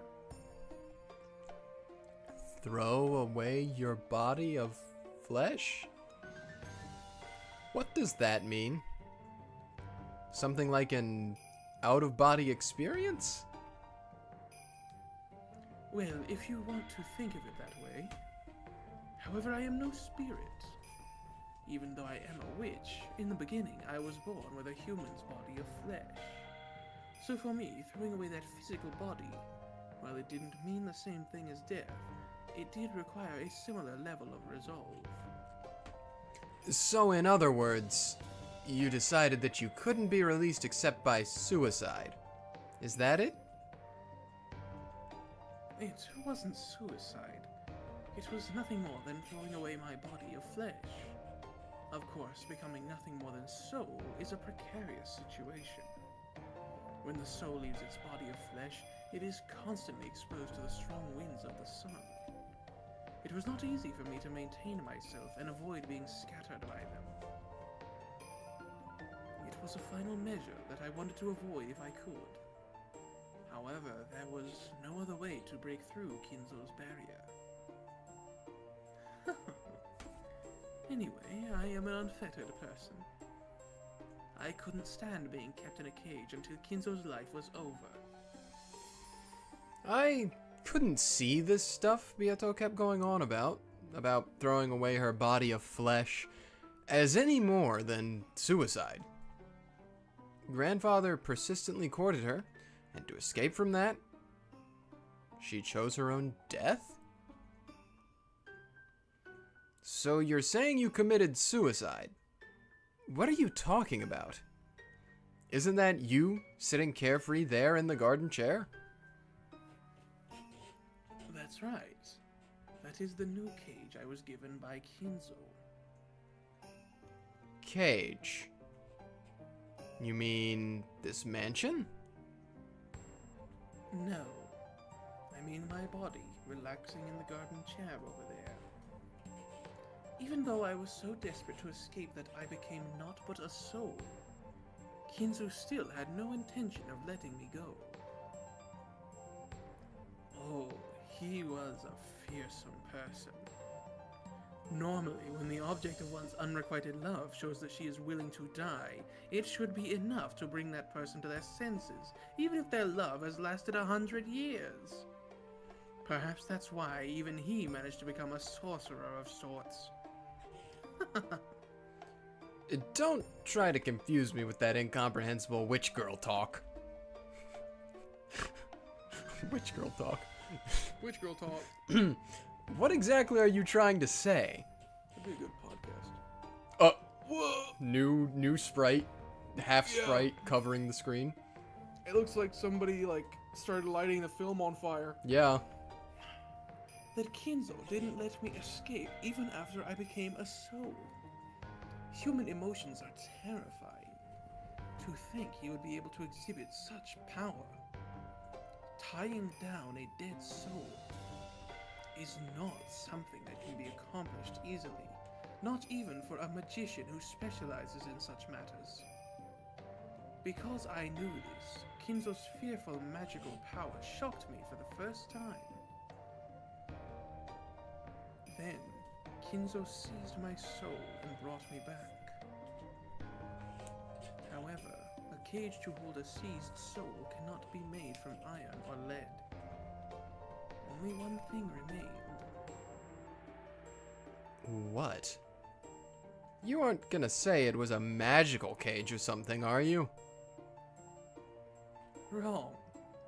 It's that body of flesh over there, just like yours or mine. Only a cage made of flesh and blood can tie a soul down to this world. Kinzo shut my soul up in a cage of flesh built to be exactly like me. So, to sum up, it's like this. Grandfather obstinately courted you, you started to hate it, and you committed suicide. But you weren't clever enough to finish the job? Damn, you really took a roundabout way to say something like that. No, that's wrong. My soul was shut up in the seed of a homunculus, and I was born out of a test tube. Huh? But that's crazy.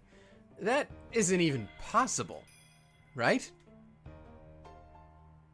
Kinzo accomplished even the miracle of creating life, Full Metal Alchemist. and simply to shut my soul up in that cage, Full Metal Alchemist, that he would show such magical power simply because of his own love. A thoroughly terrifying person. It's already gotten pretty ridiculous. Say whatever you want. I won't believe anything. Just do what you like. What's with this unpleasant attitude?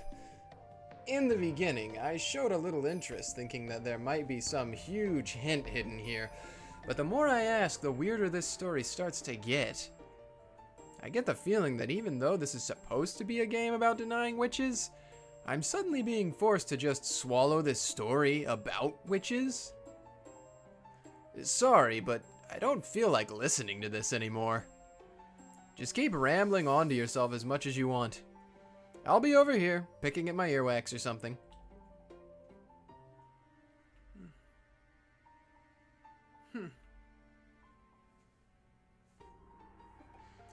When I started acting cold, Beato seemed unusually discouraged. Of course, her expression was still shameless, but in that really easy to understand expression of hers, I had the feeling I was able to catch a glimpse of loneliness at my failure to find the story of her past interesting. For some reason, that subtle reaction made her seem pitiful. So even though I kept my careless attitude, I decided to cover for her slightly. Damn it. Even though she's an irritating witch, I'm still weak against her because her chromosomes are XX. Popular women. Well, I've got absolutely no desire to believe you, but... Keep going. Let's have a bit of a story instead of a tea snack. So you treat the story of my past like little more than a snack. Do you expect me to just casually tell you when you insult me like that? After I made fun of her, Beato reacted a little sensitively. It looked like, even though making fun of people was her speciality, she was horrible at being made fun of by others. Just then, my black teacup suddenly made a sound, surprising me.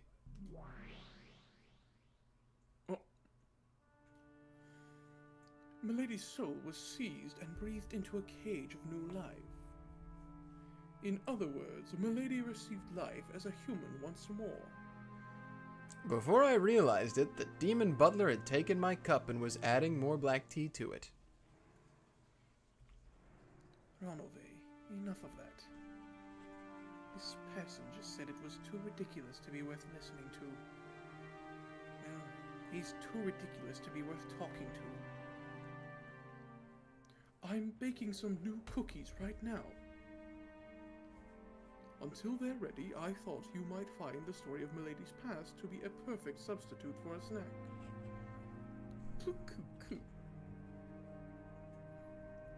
Didn't I say that's enough talking about me? Such unpleasant people, the lot of you. I'm leaving. Ronove, serve our food and then go. No pointless chit-chat with BUTLER. Certainly. I will make an effort.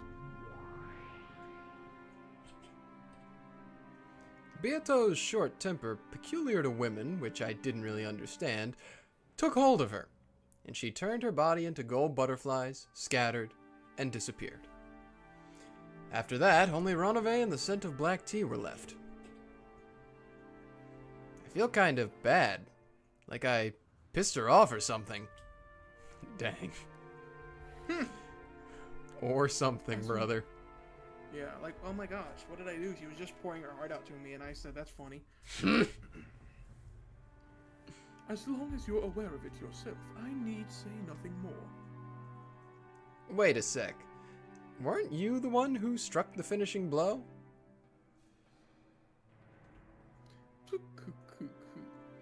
My, what could you mean by that? How would you like some sugar and milk? Just milk will be fine. And some tea snacks would be nice too. Well, it will be a bit longer before the cookies are ready. Didn't you say we've already got something to use in place of a snack? Certainly.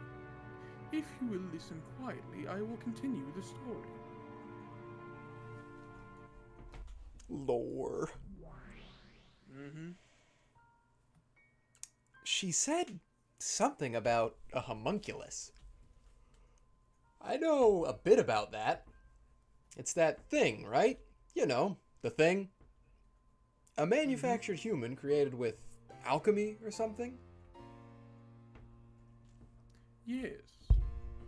Milady's soul was shut up in a homunculus, and she was revived into this world, receiving life again as a baby. A baby!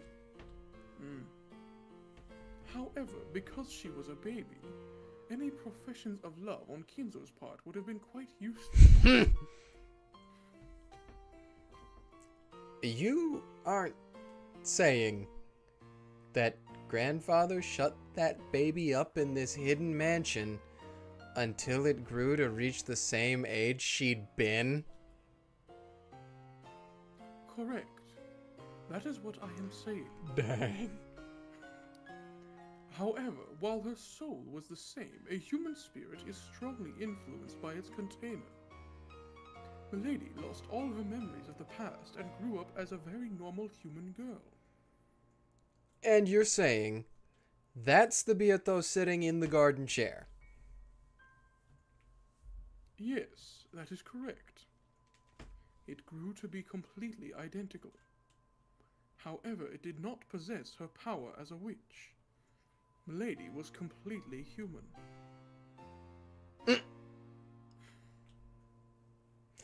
Beato, who was sitting in the garden chair looking up at the sky, voiced that same question again. She asked who she was.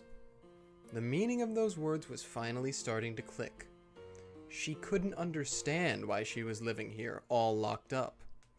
Grandfather had seized Beatrice's soul, shut it up in the body of flesh, and then shut that up in a hidden mansion.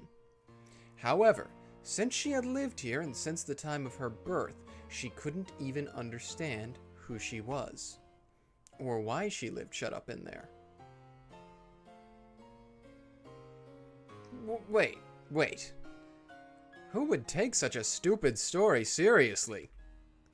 Why don't I change my interpretation? In other words, couldn't it be something like this? Grandfather met Beatrice, he then fell in love with her and courted her, but she didn't accept him. Then he flew into a rage and shut her up inside this hidden mansion. Beatrice tried to escape, but no matter what she did, she couldn't succeed, so she finally chose her own death. And then... no. Maybe there was a girl who looked just like Beatrice. No, a baby. Grandfather raised this child with care, but maybe he didn't view this child as his daughter. The soul was once again shut up in a cage of flesh. Those words probably meant that he didn't view this kid as her child, but as her reincarnation. Maybe that's what it meant.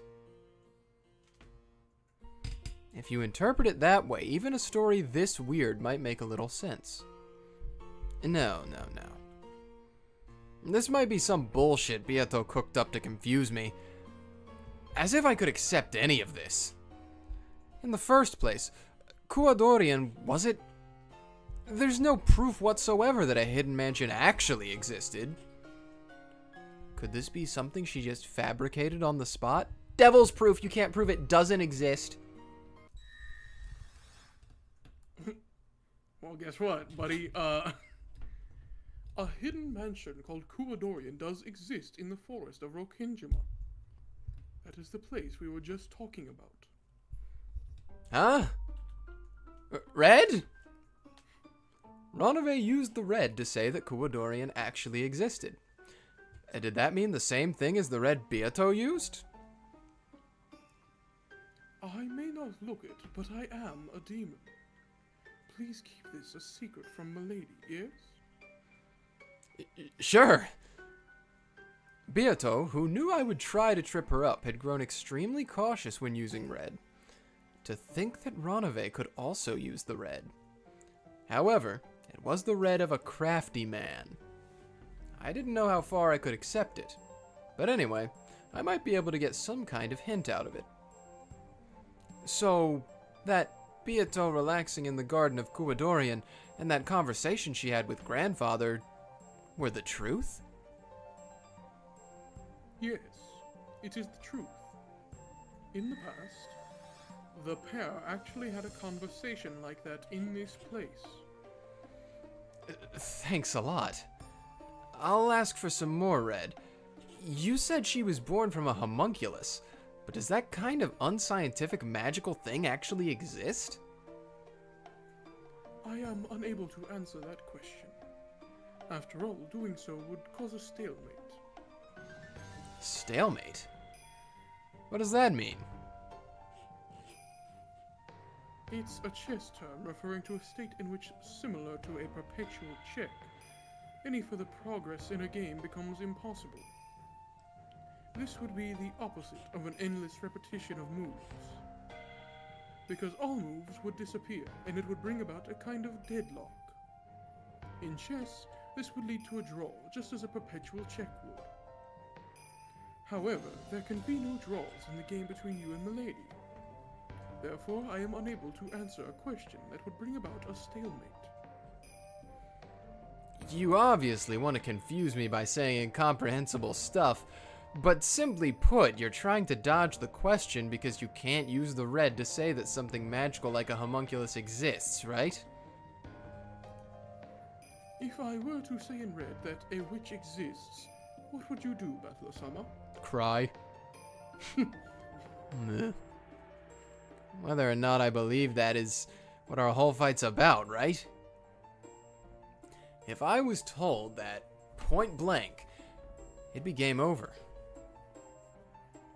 If I said a witch exists in red, you would have no room for argument. However, since the reason would never have been made clear to you, BUTLER-sama, you probably wouldn't accept it. However, after being told that in red, you would have no room for argument and would not have been shown any proof. In this situation, even though you wouldn't be able to admit defeat, you would have no way to make a counter-argument, and it would become a deadlock. Even though checkmate would not have been reached, there would be no existing moves left. Since you would not be able to play your next hand, it would never become Milady's turn, and the game would stop there for all eternity. As a result, Milady would be unable to force you to submit. That would be a deadlock situation. In order to avoid that, I am unable to answer questions of this nature in red. So, to say it quickly, you're saying point-blank questions are prohibited. Well, that's true, I guess. If I were told a witch exists, I'd have to give up from the start. I am pleased that you understand. I believe we might be able to work together if you ask your questions in a different form. Can you help me with that line Beatrice dodged when I told her to repeat it? About the number of people on this island. If Milady held back on repeating it, then of course I cannot respond. As Milady's furniture, I am unable to be too forward. Ronove made an exaggerated gesture, trying to act like a loyal retainer. This guy's so shameless. Just when I thought you might actually be useful. I'll give up on that and search for a different question. That's right. I was forgetting to check something important. This is a story about Beato's memories, right? When did it happen? It couldn't be happening right now, right? Correct. This is the world of 1967. Dang. The world of 19 years previous.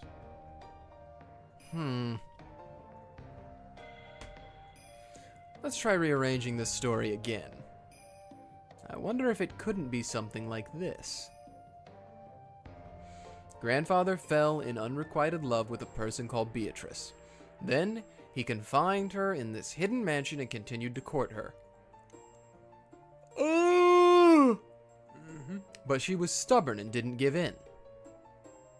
Eventually, she grew pessimistic about being able to escape from here, and probably committed suicide. And then, her soul was put in a homunculus and... No, if I accept that, it's the same as accepting the witch. I can interpret that part like this. She probably had a posthumous daughter. Posthumous is a little bit of a stretch. Father must have believed that her soul had been placed in a new physical body, and might have thought that the child was the reincarnation of Beatrice. That means at least 19 years ago, Beato existed on this island as the 19th person.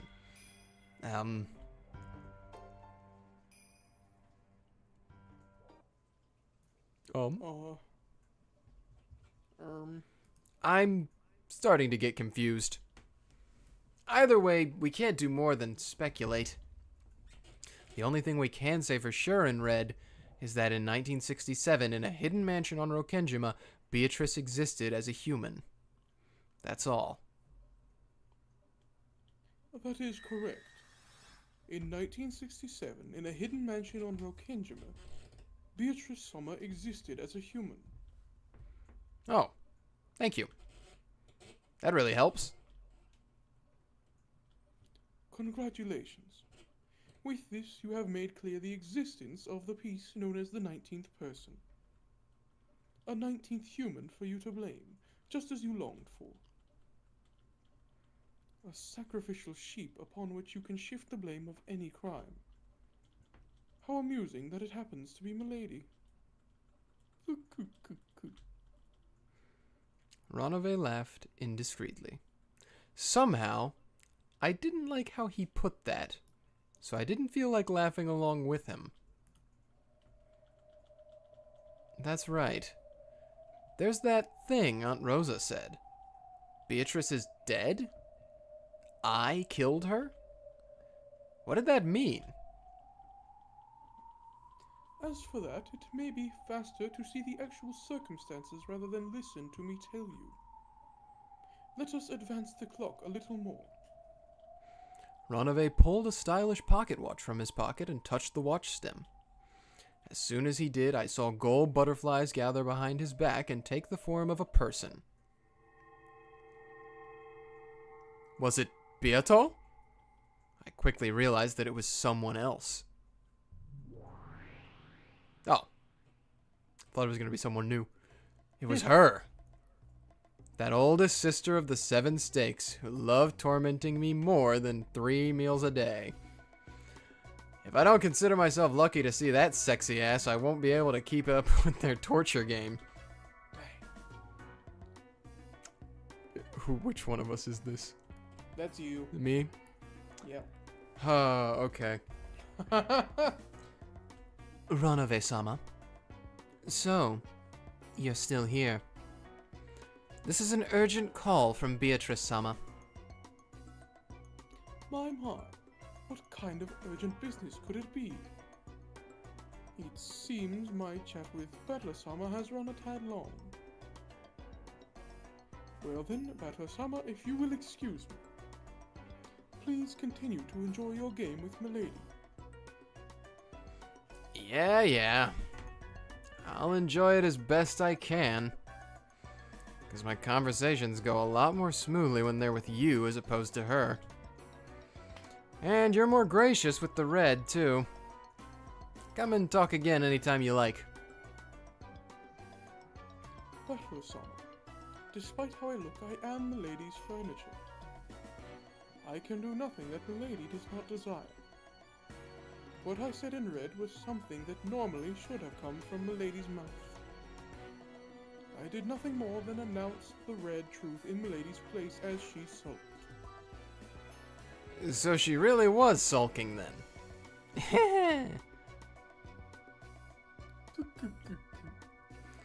Seeing me and Ronove incomprehensibly hitting it off, that steak Ne-chan cocked her head curiously. Ronove-sama, we are keeping Beatrice-sama waiting. Let us hurry.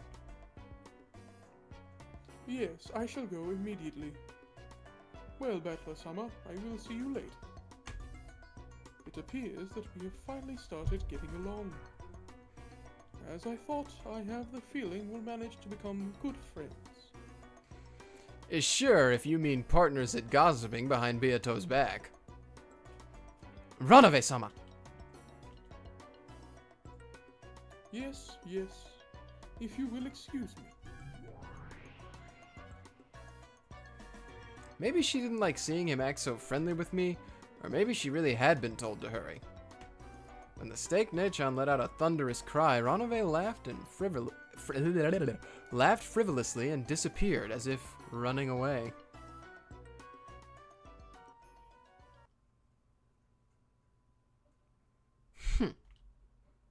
Why am I, the oldest sister of the 7 stakes of purgatory, being summoned for menial tasks like this?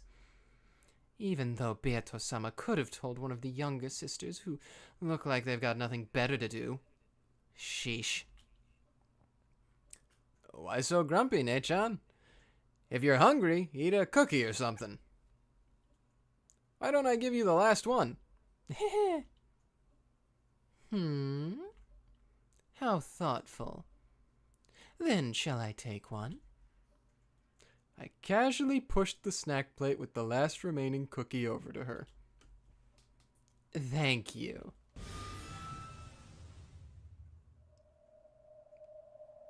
Huh? As though coming as a period at the end of the sentence, a sharp sound pierced the table. The nails on 3 of her fingers extended, grew sharp, and pierced the space between my fingers on the hand that was pushing the plate, missing them by a hair's breadth. Woman. It had happened in an instant, so for a short while I didn't even realize that her fingernails had grown. The tips of those sharp nails were like blades with a red manicure. The spaces between the bases of my fingers hurt sharply. Those razor-like blades had been plunged into the table a hair's breadth away from the back of my hand and my fingers. Because of those 3 blades, I was unable to even let my careless right hand tremble, and by now, all I could do was let a bead of cold sweat drip down. Whoa. That's me. That's me in this situation. Whoa. Ne-chan, isn't it about time to cut your nails? It's Lucifer. That is my glorious name. The honored furniture who serves Beatrice-sama and the oldest sister of the 7 stakes of purgatory. I'm not like my disgraceful younger sisters. If you don't show proper respect, you will regret it. And why would I regret it, exactly? Can't really think of a reason.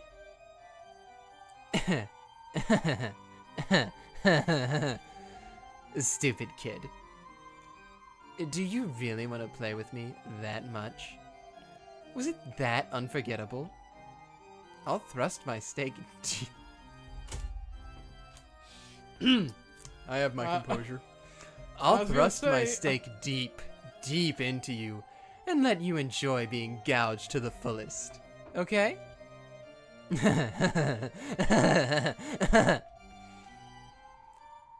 it. I have a bone.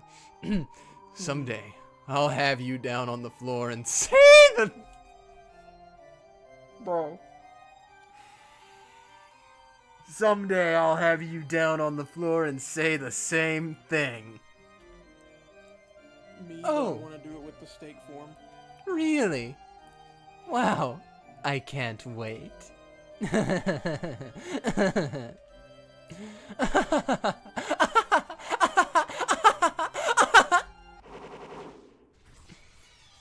Beatrice asking why it took her so long.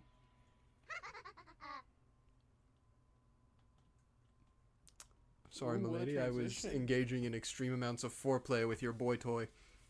I was laughing for a really long time. He's so cute and funny. Mm-hmm. Oh. Rosa eventually regained her calm. The men wanted to hurry her in talking faster, but Kyrie intervened. If something like that really had happened, then it would have been a terrible experience that Rosa wouldn't want to remember. After taking several deep breaths with her hand over her chest, it seemed that she had more or less resolved herself to talk.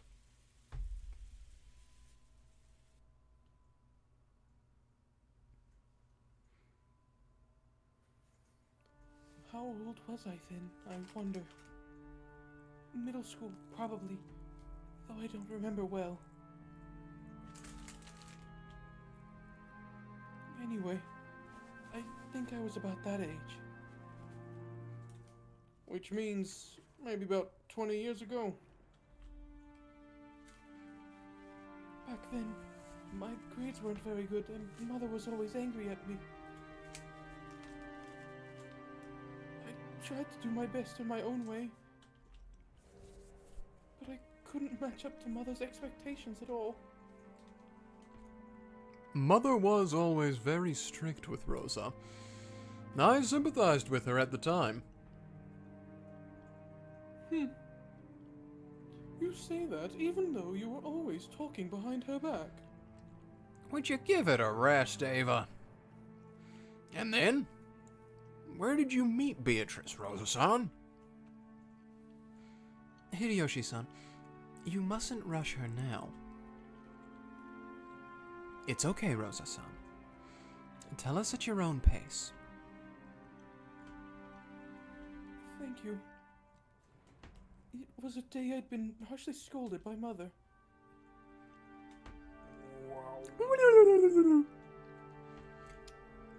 Okay, that's me, I guess. Yep.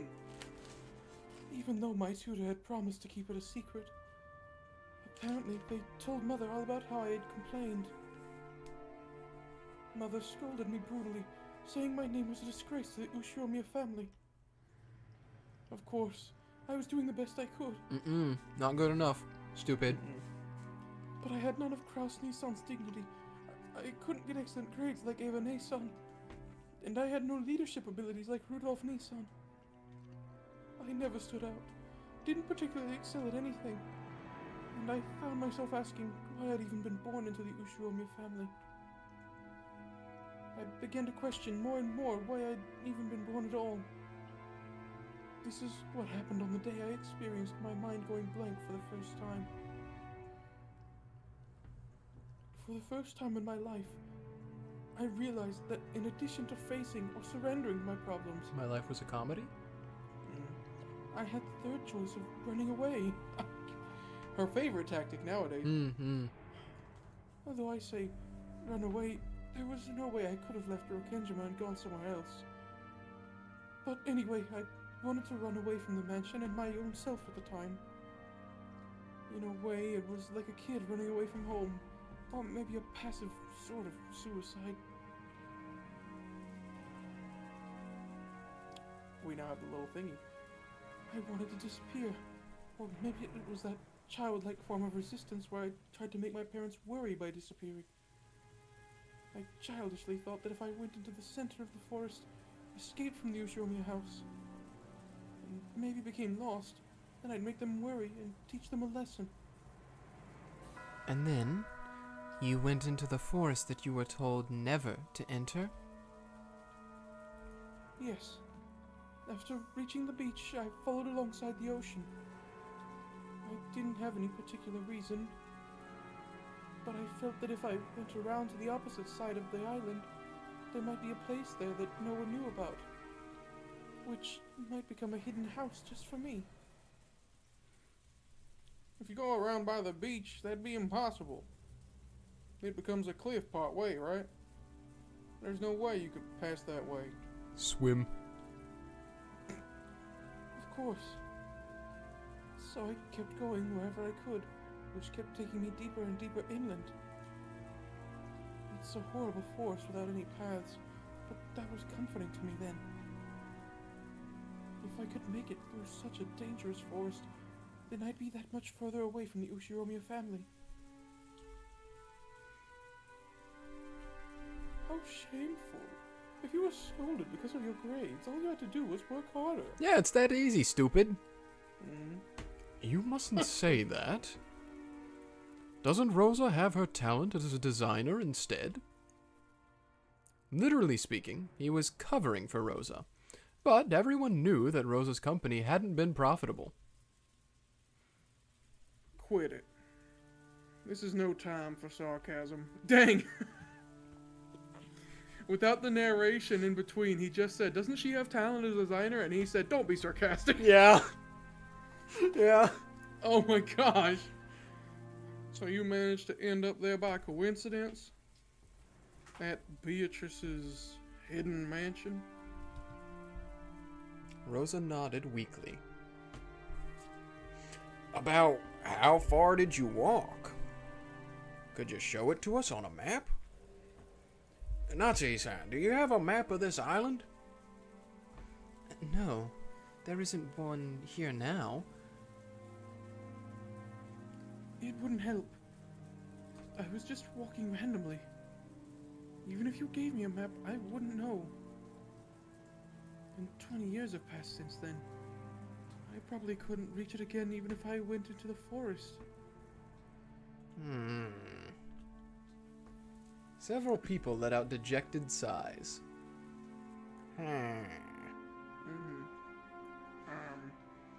It was vividly clear that in their haste they'd thought some hint related to the witch's epitaph, or maybe even the gold itself, might be resting there. On Rokkenjima, only the land around the mansion is ready to be developed on.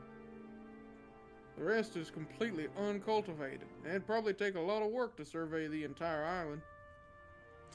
But just knowing that it actually exists is helpful.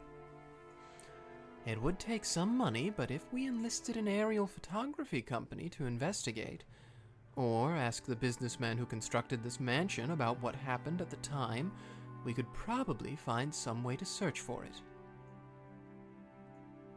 That's right. At least we have more options now as opposed to when we weren't sure it existed. Indeed. It may be worth investigating right away. The siblings will do that investigation together. We won't leave you on your own, Nisan. It wasn't yet certain that the gold was hidden in that secret mansion, but the sparks seemed to have started flying between Cross and Eva already. Give it a rest for now, you two. Rosa, please continue. Yes.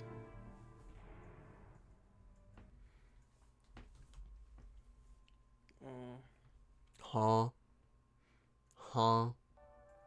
I found Beatrice. The end. What is going on? Oh, That really looks like a path right there in the middle of the no path Nope. forest. not path. It just looks like it just did that. Anyway. Blindly, randomly, I kept running on and on. Suddenly, I came across something I thought was an animal trail. Okay. Ah. It's intentional. Yeah, animal. I was very tired and had no idea how far I'd walked in. Walked. There was no in there. Ah! So at that time, I naturally took the easiest path.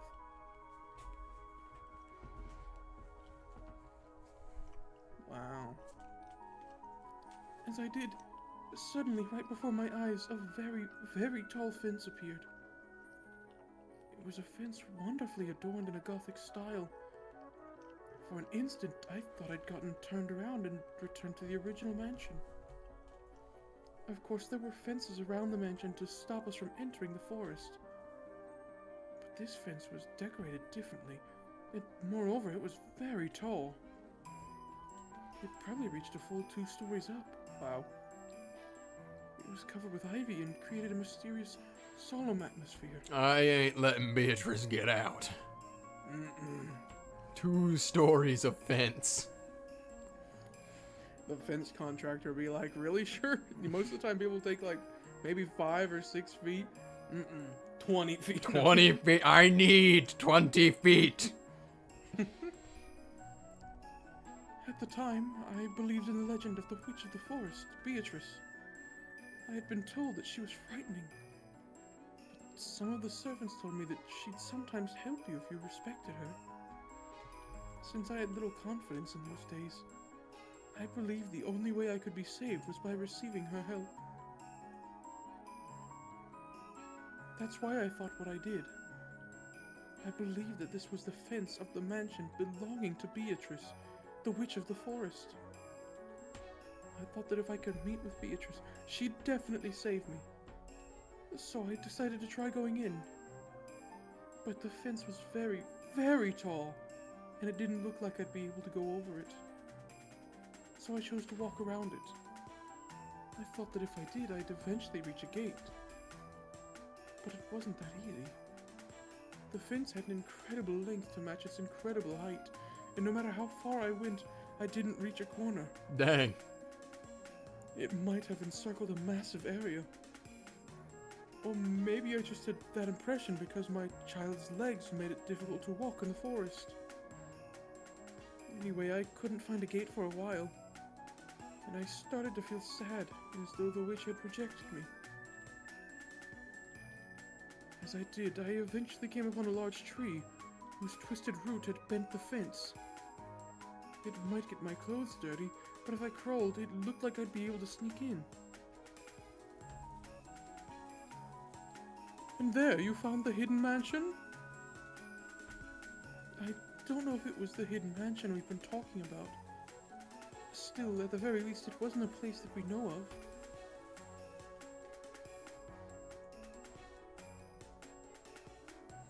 It wasn't as though I came out into a garden as soon as I passed the fence. I had to continue through a lot more uncultivated forest after that.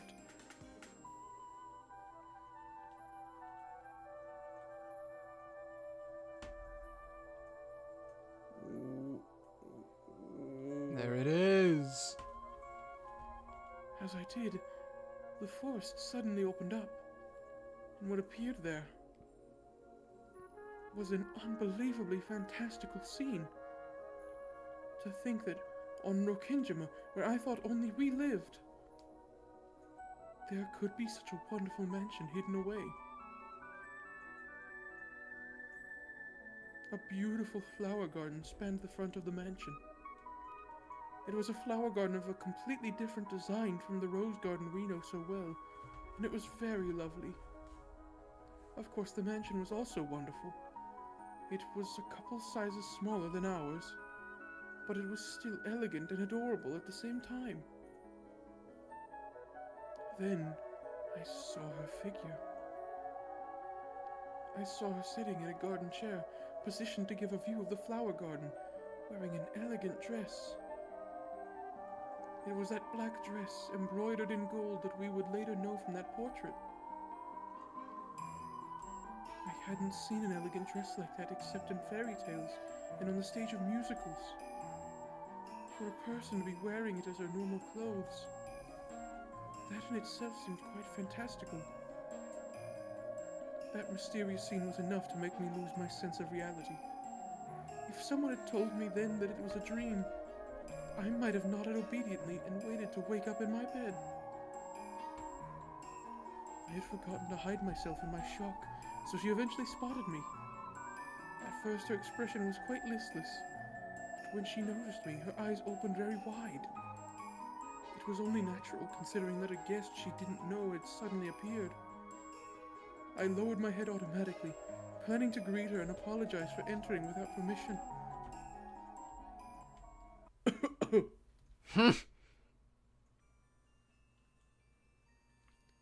Who are you? The new gardener? That's right, it's still me. Rosa Those were time. the first words she said to me.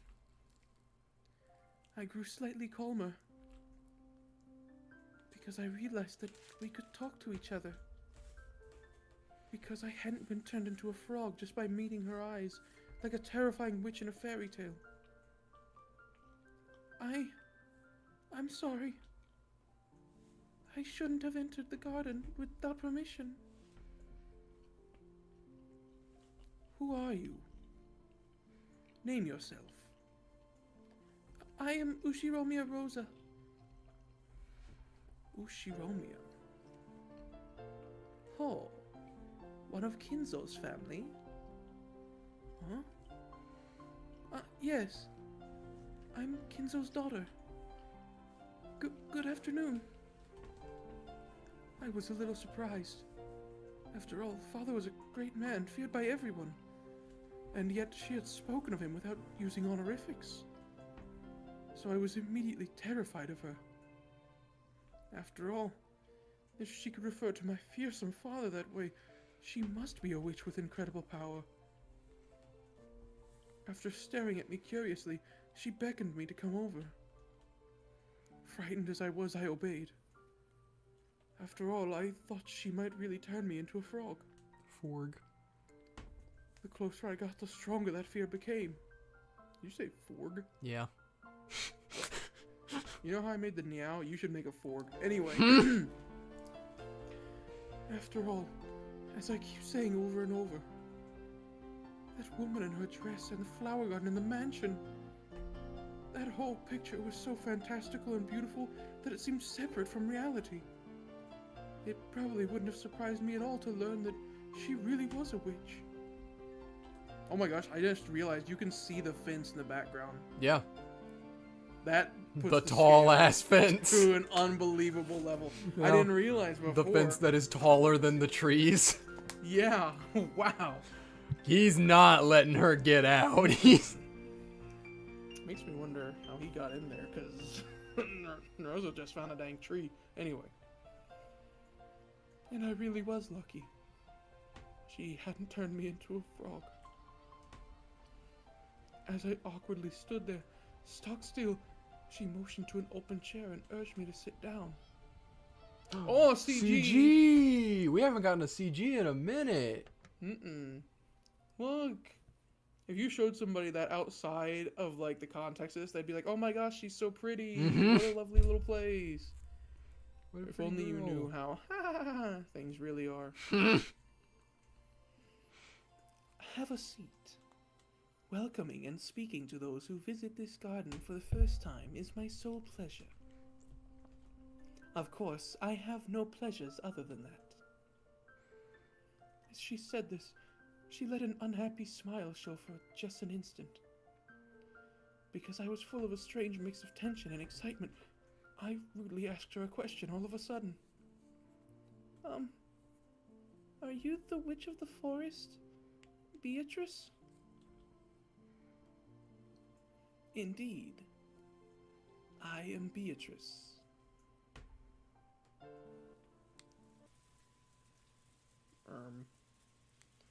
As I thought, Beatrice actually existed. Did she really look like the portrait? Yes, really, just like the portrait. So... she wasn't just a witch from Father's imagination. Well, what did you talk with her about?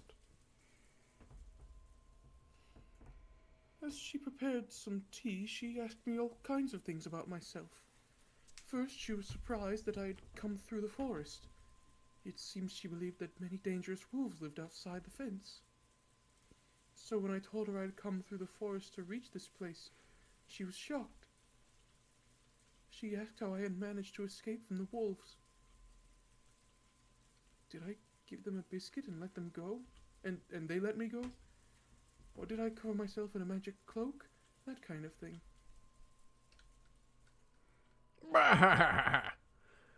That sure sounds like a witch. What an interesting person. Quiet, dear. Now she got her chance to be like, hey, Yoshi, shut up. Yeah, true. This goes way back, but didn't Father threaten us, saying we should never get near the forest because of the wolves that lived there? Yes, he did say something of the sort. Ridiculous. Even though Japanese wolves went extinct long ago. Truly a trick to fool children. Knowing Kenzo, he would have imported wolves and put them in the True. forest. Western wolves. Yeah. I don't remember, though. Did Dad really tell us something like that? It was the Witch of the Forest, right? I don't think I've ever heard about wolves. This was when you were still in elementary school. Don't you remember? Back then, you actually said you thought it'd be cool to try petting the wolves. It would be cool. Father immediately gave up the wolf story and changed it to the story about the witch. Ah, I see. Kenzo was like, damn. Stupid child. Mm-hmm. True, that's where that was his first. Whoa! Mm-hmm. Seriously, what transparent lies they were. At the time, the witch story had a much more immediate effect on you, Rudolph, than the wolves. I remember it well. Don't you remember those nights when you clung to my back? I see. So even Rudolph-san used to be that cute. I almost answered for him. I was just a kid. Well, at any rate, if Father's the one who shut Beatrice up in there, it makes sense that he'd use the same story about wolves. To him, the vast forest of Rokkenjima was a wall that shouldn't be crossed, dividing his two incompatible worlds, the Ushiromiya family and his mistress's mansion. Dang. Considering the height of that fence, it does sound as though Father turned that whole area, garden and all, into a giant jail cell. Just like a border dividing his two separate worlds. Wolves aside, could there have been some breed of stray dogs there at the time? Perhaps the fence was there to protect against those. There aren't any wolves or stray dogs on Rokkenjima. Can you say it in red? Well, that fence was probably a border between us and Beatrice. But if she innocently believed that story was about wolves, that's pretty naive. That's nothing like what I'd expect a witch to do. They don't know about the homunculus. You're right. I sensed that too. She was very pompous, just like my image of a witch. But she was somehow very childish. She was, how should I put it, too straightforward. She gave me the impression that she didn't know anything about the world. It was as though she'd come from some fairy tale land. She really was a strange person. What happened after that? Did you end up talking about Dad at all? Yes. Once every few days, usually on an arranged day, but sometimes suddenly. Father would casually appear and they'd drink together, or else take a walk together, or something. She said she just happened to be alone on the day I visited. Oh, imagine if you were there. Anyway. Bye-bye, Rosa. Rosa beaten to death? Yeah. Yeah. I see. An obvious mistress, you might say. My. I don't know how much younger she was, but good for Father. True. Nazi's just like, God fucking damn it. Mm-hmm. We can be sure this was no indecent relationship. idiot! There's no way a lover's meeting between a man and a woman wouldn't have some sensuality. What happened next? Sorry, I'm really still stuck on Kraus going, good for father. Yeah. How young was she? Oh my gosh. Oh she's my such a god, you got player. that bag, Pop Pop. Oh, W Riz. No. I knew you still had it in you, old man. What did you talk about after that? I'd already introduced myself, so I asked about her. When I did, the atmosphere quickly grew depressing. How should I put it? She seemed to grow listless and lonely. It was that same expression I saw on her face in the beginning. Well, she was his hidden mistress after all. If she just walked around wherever she liked, Mom might have found her. I'll bet she was practically under house arrest. Even though she had beautiful clothes, a beautiful mansion, and a garden, she must have felt pretty cramped. I'll bet she had it rough. And then? She was definitely worried about something.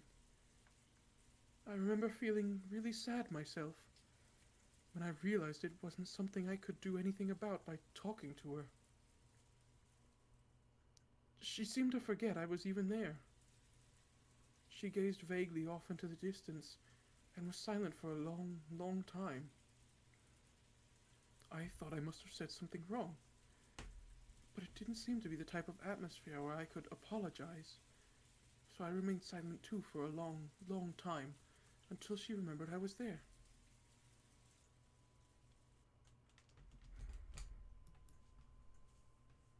And then she muttered unexpectedly. My goodness. Are there really no wolves beyond the fence? Huh? Yes, that's right. I've never seen wolves, not even in a zoo. Do they keep wolves in zoos? Probably some zoo. I would assume in places of the world where wolves aren't common wildlife, they probably keep them in zoos. Yeah, I've been in a few zoos, and I just thought I'd only had ever seen a wolf in a zoo. Because Anyway. we got wolves over here. We got... True, that's true. What is a zoo? It's crazy to me. Very quick side tangent. As far as I know, zoo is not short for anything. No. Just zoo. It's simultaneously the worst and the best word. But anyway. Oh, it's a place where they keep all kinds of animals. They're full of rare animals like elephants and giraffes and pandas. Good CG. Good. Yeah. So, there aren't any wolves in a zoo? Then, it might not be so scary. Even if there were wolves, all of the animals are put in cages, so it's safe. That's why you can safely look at them and learn about them. Still me, God. The mighty witch of the forest was apparently terrified of wolves. I remember it looked pretty funny to me at the time. How am I any different? Huh?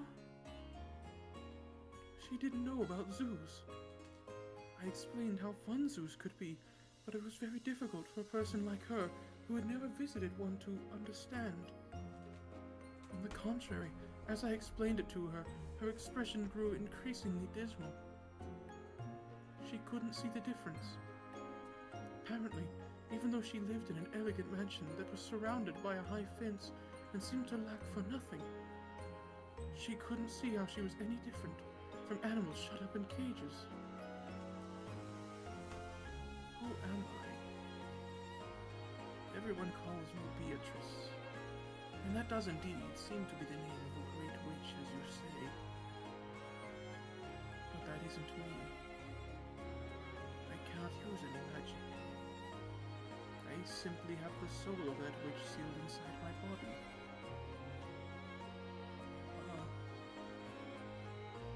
There was definitely something odd about her. Beyond just being cut off from the world, it seemed she truly believed that magic exists. I think she talked about lots of weird things, but I don't remember the details. All I thought was that this might be a person to be pitied.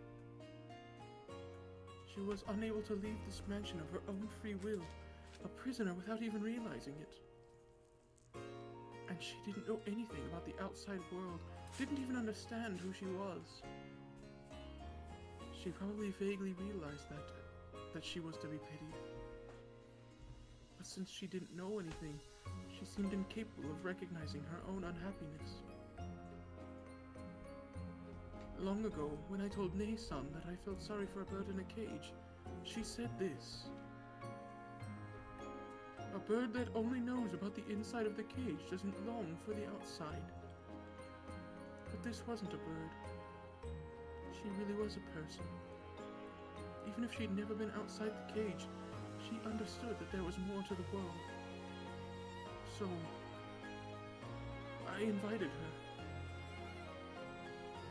Do you want to try going outside the fence? There really aren't any wolves. There aren't. You'll definitely be safe. I want to leave. But the gate is always closed. There's the place I came in through. It's got a crack you can slip through. If we go through there, will there be a world outside? Yes.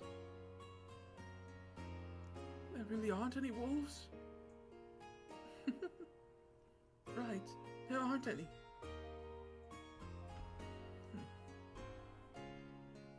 I'd only planned on inviting her to go on a short walk. But she kept looking over her shoulder at the mansion, as though she was seriously worrying over the decision. Then I learned what she was preparing herself for. I have had enough of this place. I want to go outside. And I want to know who I am, what's happening in this world, and why I was born. I didn't know what her life had been like before then. It was probably something she couldn't express easily. If it was harsh, she just had to say she wanted to escape. If it was sweet, she just had to say she'd stay.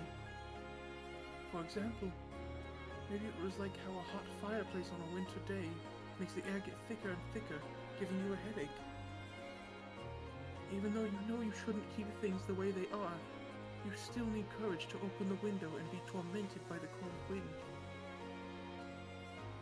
She was starting to realize that she couldn't stay there forever. She was starting to realize that she had to go outside someday. But since she didn't know about the outside world, she must have needed courage to take that unspeakable first step outside. And despite that, she had made her decision.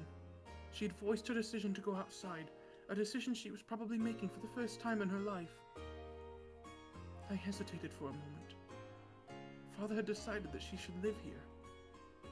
She was like Father's beloved bird in a cage.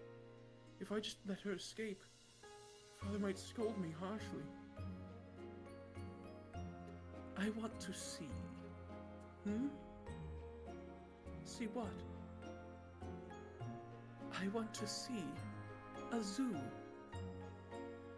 Oh. I was just a little surprised when she finally gave me a gentle smile. Could that have been far-sightedness brought about by her decision to venture out from her cage? It was a smile so gentle, I couldn't imagine that it had come from that once dark face. When I speak with you, I keep hearing about things I don't know. I don't even know about this thing called school, nor do I know about zoos. I don't know about movie theaters. I don't know about amusement parks. And I feel from the bottom of my heart that I want to know about those things. Will you take me to see them? Huh? Yes. I was nervous about how I could keep it a secret from Father, but her face looked so happy, so I went along with her and nodded. But she seemed not to notice the meaning behind my vague smile. She seemed to believe that I'd really take her to all those places. She was pure and genuine. She'd probably never been tricked by anyone.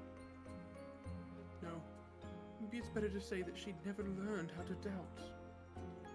Her smile was somehow radiant and yet pathetic.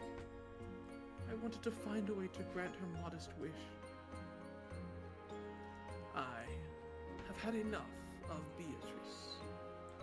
I want to know who I am. I want to start out as a new human, not Beatrice. So, I want you to take me away from here. I don't need tea anymore. I don't need this dress. I won't meet with Kinzo again.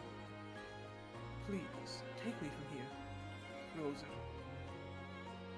However, that responsibility was one that a child like me couldn't hope to fully bear. Still, when I saw her serious gaze, along with that brilliant smile that made it look as though a possessing spirit had left her, I could feel a little courage start to rise up inside me. This was definitely something that would get me into a lot of trouble. And yet, it was definitely the right thing to do. I don't know how it'll turn out. But I'll take her away from here. Of course, I won't be able to talk to Father, and not Mother either. Should I talk to Oni-sama or Ne-sama? No. What about that reliable Genji-san? That's right, what about Kumasawa-san, to whom I can always talk when I'm in trouble? I'm sure they'll be able to do something. Anyway, for now I'll take her out of here. This was already a place she didn't want to be. So I took her to the crack in the fence and led her outside. She was all nervous, checking to make sure there were no wolves around. But once that fear disappeared, even just walking around this dense forest seemed to be fun somehow. Every time she found something, she'd ask me about it. And they were all really trivial things. What's that flower? What's that leaf? And that sound? And that smell? It really was like the inside of that fence had been her entire world. So now that she'd traveled beyond the limits of her world, it's strange. When I first saw her, I really thought she was the witch herself, relaxing inside the witch's mansion. But now, it was different. Or actually, the complete opposite. She'd left a world she'd believed to be finite, and was overjoyed at the realization that the world was endless, something she'd never thought of before. So everything she saw was new. It was almost as though she was the one who had been thrown into a fairy tale. If she was Alice, then I felt almost like a rabbit holding a watch. To her, it was probably a really fun walk, filled to the brim with excitement. But I was actually at a loss at what to do. After all, I walked randomly to get there. Of course, I didn't know the way back to our mansion. There were no lights in the forest, and I hadn't brought a flashlight. I realized it would be terrible if it got dark while we were still like this, and grew impatient. She was too innocent, and apparently she couldn't understand at all how frightening it would be to face the night inside the forest. But I was the one who brought her outside. I had to take responsibility somehow and resolve the situation. So I had a thought. Let's go out to the ocean for now. If we then follow the beach around, we should eventually make it back to the mansion. However, that was much more of a problem than I'd imagined. I didn't have a map or a compass. There was no way I could walk in a straight line through an uncultivated forest, and I immediately lost my sense of direction. already had no clue which trail I had come by, and was completely lost. At this rate, night would definitely fall before I had a clue where to walk. But this was no time to cry. After all, that woman following behind me was so innocent and having so much fun. So I definitely had to lead the way through this forest. For the sake of her smile as well. Gritting my teeth so that she didn't see me looking troubled. I pushed my way through the woods, advancing down a path that wasn't a path. Then, after going through various troubles, I fortunately managed to reach the ocean. At that time, I still didn't even have a clue where I was on the island. But for the time being, I was just a little reassured, realizing that if I just went around this way, I would surely be able to return to the mansion. However, though I had reached the ocean, we were at the top of a rock cliff. The beach was far below us.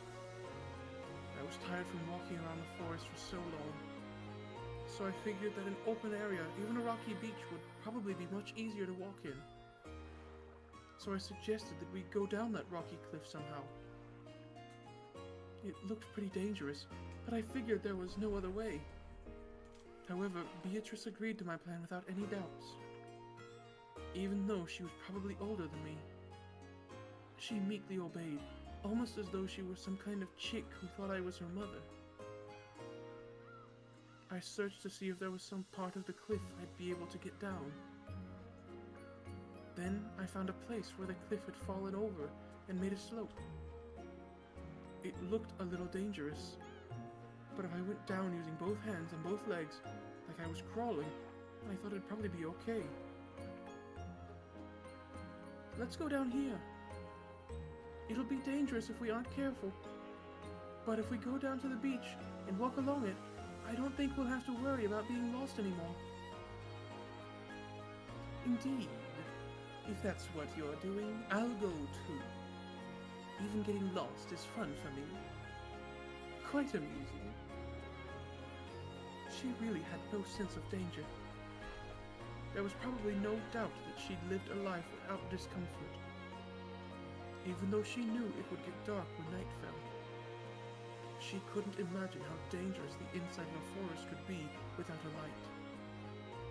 Furthermore, it seemed that she couldn't grasp at all how dangerous it might be if she fell from the cliff.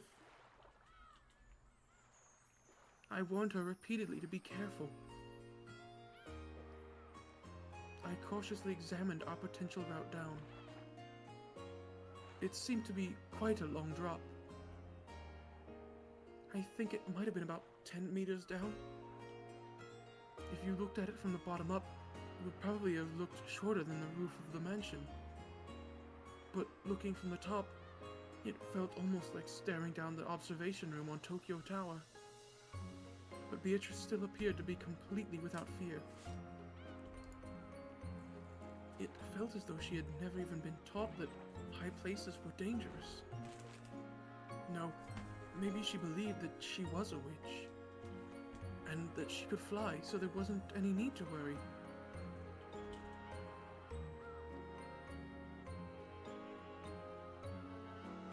Please be careful. We're pretty high up. Indeed. I shall be careful. It looks like we can get to the ocean if we go down. Is there an aquarium there? No, there aren't any aquariums on this island. But there should be lots of fish in the sea. I see. So there are fish. Are there whales and dolphins and penguins like you talked about? No, you'd have to go to an aquarium for those. And you'd have to leave this island to find an aquarium. Is that so? Well, I'm looking forward to it. What kind of fish are whales? They're really big fish. Aren't they mammals? And they spit seawater into the air. Oh. And dolphins? They're really smart fish, and oh, weren't they also mammals? They're really smart and can be taught tricks and stuff. Oh, then what about penguins? Weren't they birds? What's going on? We're talking about aquariums, but none of these things seem to be fish.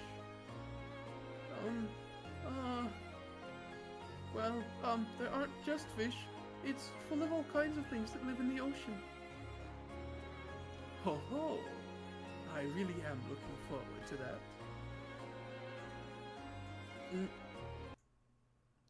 Well, yeah! She let out what might have been a funny, rushed and short cry. No, it was probably a scream. It came right out of the blue. Her body separated from the cliff and silently fell. I immediately wanted to say something to her. I wanted to say, "Didn't I tell you to be more careful?" It was the thought of a child. It was how a child immediately gets mad when something bad happens, trying to find an excuse to show it wasn't their fault. Of course, I said it out loud. "Are you okay? Didn't I warn you over and over?"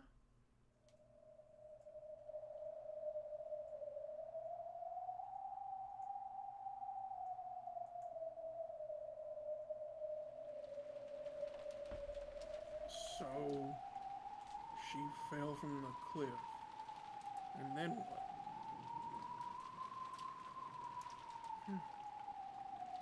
What happened to her, Rosa? Rosa fell silent. Her gaze dropped to her feet, as though she were seeing through the floor into some disgusting memory. She died, didn't she? Ava's brutal words were the ones Rosa had most wanted to avoid. And when she was hit with them, she screamed in resignation. Yes, she died! It was a rocky beach with lots of sharp, dangerous rocks exposed. Her eyes were still open, and an incredible amount of blood kept pouring out, quickly spreading out until it looked like a red carpet. I spoke to her, shook her, but she refused to respond, not even a blink. No, she wouldn't even close her eyelids. It was my fault. She was wearing a dress, remember? Even though I knew her outfit was difficult to move in, I said we should go down the cliff. She was incredibly innocent, so she obeyed what I said without any doubts. How long do you plan on remaining dead? Open your eyes already. Darn you, turning into a lump of meat all by yourself while I'm gone. Huh? Yeah. I was just flirting with your Asne-chan friends. More importantly, what the heck's going on here? I had to Slurpee. Well, as you can see, I missed my footing, fell down, and died. What the hell? Even though you showed up as the 19th person, you were already dead? Don't mess with me, that's impossible. Aunt Rosa was a kid and she was panicked. And it's not like a doctor was there. She probably just mistakenly thought you were dead. And you were probably, alive. And pretending to be dead or something. Isn't that right? Say it in red. Hit him with it, Beato. It can't be true. She's gotta be alive. Otherwise, how can she be here? The kid-aged Aunt Rosa shook Beatrice's body, crying. I stared into that face too. But her eyes were still open, and it really was a corpse. I wanted to dodge the issue by saying something vague like, she must be playing dead. But no matter how I looked at it, it didn't look fake at all. It really did look like she was dead. Beatrice had fallen upside down from a cliff of that height. and her head had smashed against the pointed tip of those sharp rocks. Yeah, you would probably die after landing on those rocks from that height. But I couldn't accept it. And no matter how dead she looked, she had to be alive. Then she went on to become this damn irritating witch. That makes all the inconsistencies fit. Grandfather must have kept her confined constantly in a hidden mansion. Then, to take revenge for that, she committed several atrocious murders. Aunt Rosa probably just mistakenly thought she was dead. But she was actually alive, and as soon as Aunt Rosa left, would miraculously breathe again. Then she somehow lived on until today and opened the curtain on her revenge drama. Otherwise, the facts don't fit together. I won't let you trick me so easily. Can you repeat it in red? That she's certainly dead. She has to be alive, right? It's obvious. How does that look alive to you? It's definitely dead. Ugh. My theory that the 19th person was Grandfather's mistress, a human Beatrice, had been defeated. Well, no, not defeated. It was right. Just, she wasn't here. She's dead. Yeah. I had planned to strike back from a defensive position, but then, who are you?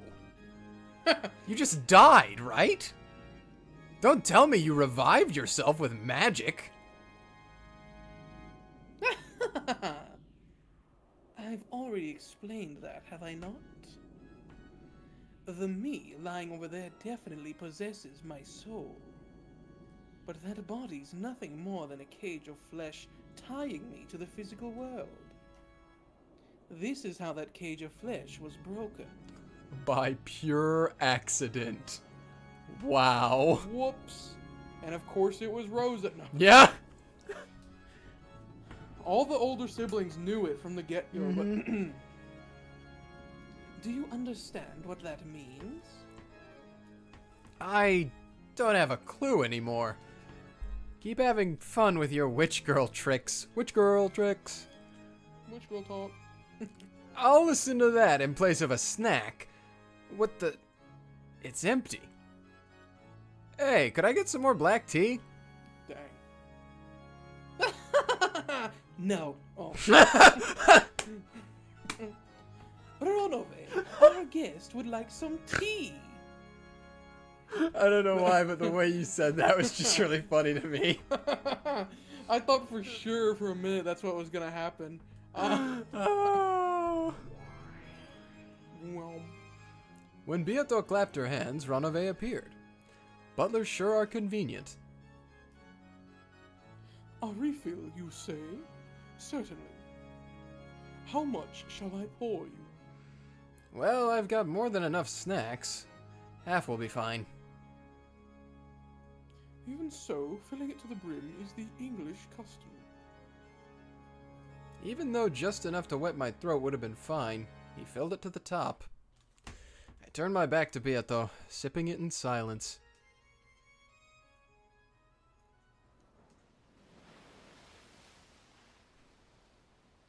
Oh, we're back to this. Okay.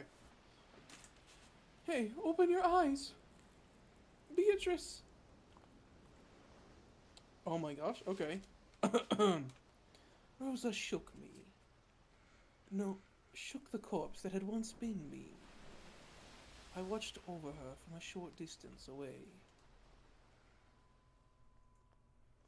Ah, so I fell from there and died. For a while, I believed that was true. I saw Rosa spend a long time beside my corpse, then watched her as she ran away. Eventually, I realized that I was a different individual from that corpse.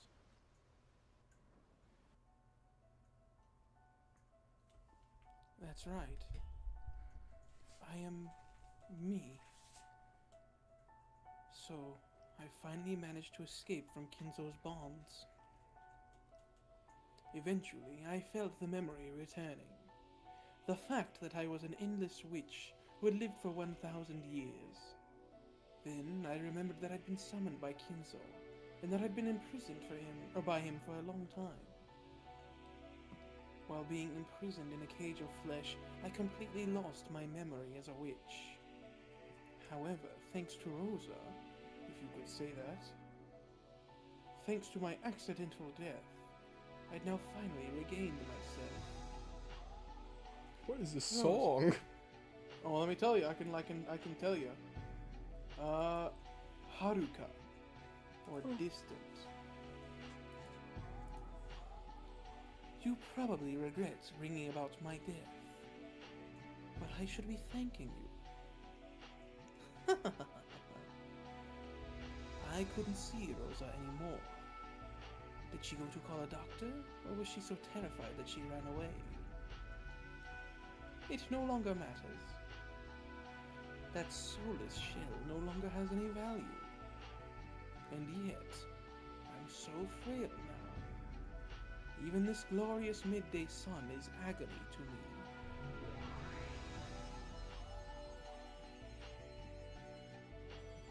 I destroyed my human form. Then I changed it into several gold butterflies. Yes, with my magical power as frail as it is now, this form is easier to maintain. To escape even a little from the light of the sun, I rode the wind and gently flew up the side of the cliff. It will probably be a bit cooler in the forest. Anyway, I'll take some time to recuperate and regain my former power. As I ponder how to make Kinzo pay up all he owes me. Dancing alone through the air, I looked down at the shore one more time. On the rocky shore lay the figure of what had once been me, the figure I would eventually regain. To regain the form of that physical body I had thrown away. It would probably take more than 100, 200 days. And it might require 1,000 days, or perhaps even more.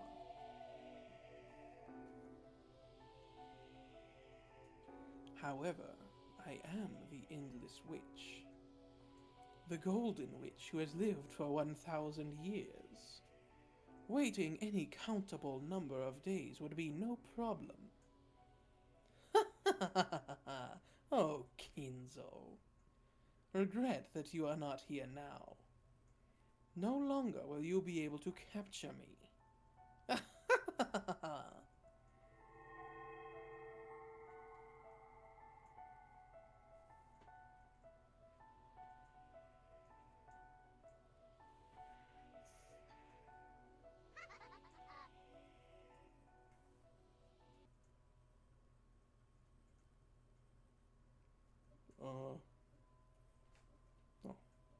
And then you changed into gold butterflies, hid in the forest, and waited for your magical power to be restored?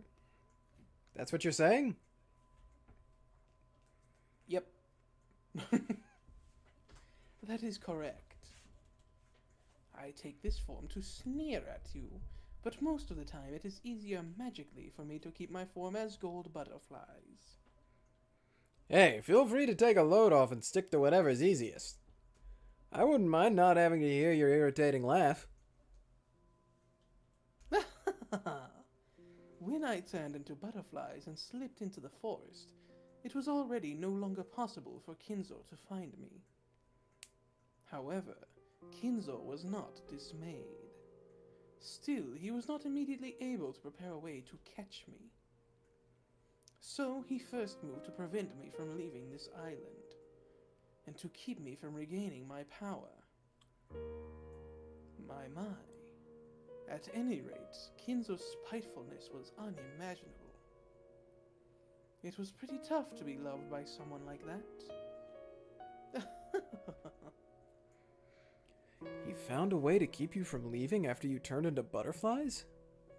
What, did he put a bug net around the entire forest? Indeed. Oh, damn. A magical one. Didn't you know? On the sea in front of the harbor is a reef, upon which sits a small shrine of Eastern magic. Ah, that. It was gone by this year, though.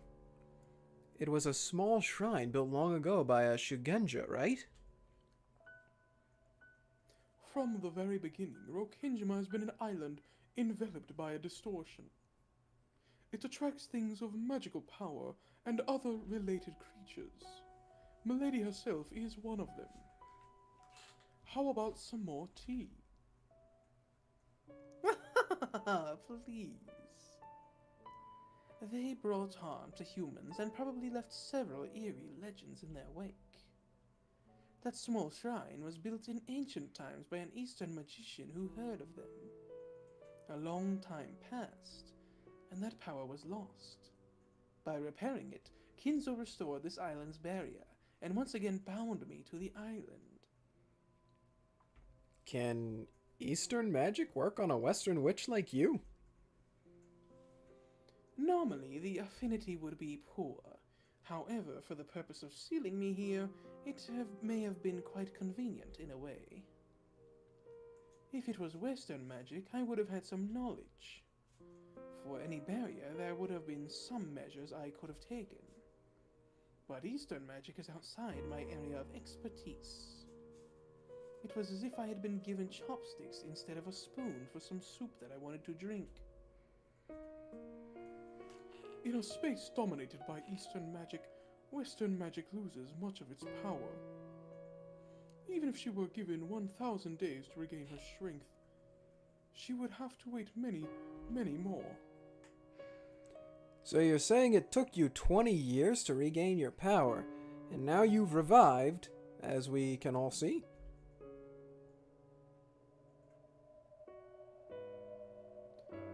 Those were horribly long years. I spent many days in the form of gold butterflies, found Kinzo's mansion, and watched over him every day. I lived through those days with no means to enjoy myself, except to ponder how I would get back at him. That period of 20 years was fortunate for me. Kinzo tried to use all sorts of magic to find and capture me, but each failed. There's a limit to how many miracles a single human can bring about. Even simply holding me captive for that long had been a miracle far above his place. It would be unthinkable for me to be captured like that multiple times.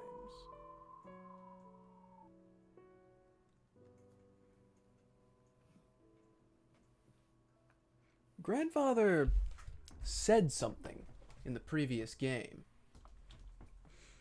It was something like, magic lies in a miracle of probability.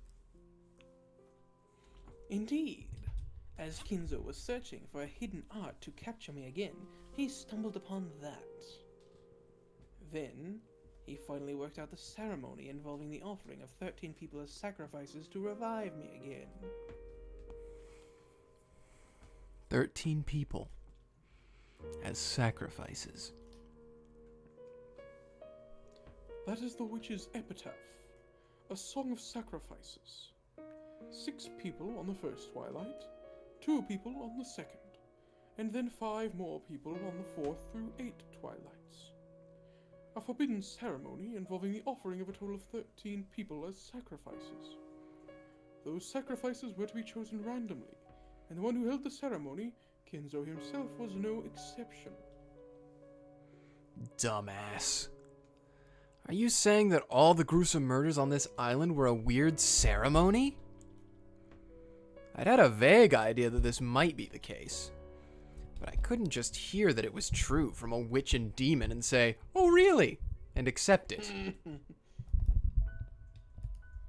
There are 18 people on Rokkenjima. 13 are offered as sacrifices. 5 are left alive. Then I revive. In other words, the odds that Kinzo will be able to meet me again are probably around 1 in 3. He bet his own life on those odds, wishing for a reunion with me for the last bit of his remaining life. You're saying he gathered our family for the sake of that joke of a ceremony? Don't fuck with me. Don't say stuff like that, damn it. It was all set out in our contract from the beginning. When Kinzo's life ended, all the gold I lent him and all of the assets he created would be given to me. Yes, Kinzo did stab me in the back quite brutally. But looking back now, it was a rare and precious time during my 1,000 years of life. After all, boredom is my natural enemy. To Kinzo, who offered me a chance to run away from that for several decades. Yes, you could say I owe him for that. I decided to go along with Kinzo's game. So, to start, Kinzo returns the Ushiomiya family head's ring to me. It was my goal that revived the family after all. Then, 13 people are chosen at random to be sacrifices. While that happens, you all run about, showing me all kinds of human interactions as you try to oppose me and entertaining me greatly. Yes, I truly have taken a liking to this game of Kinzo's.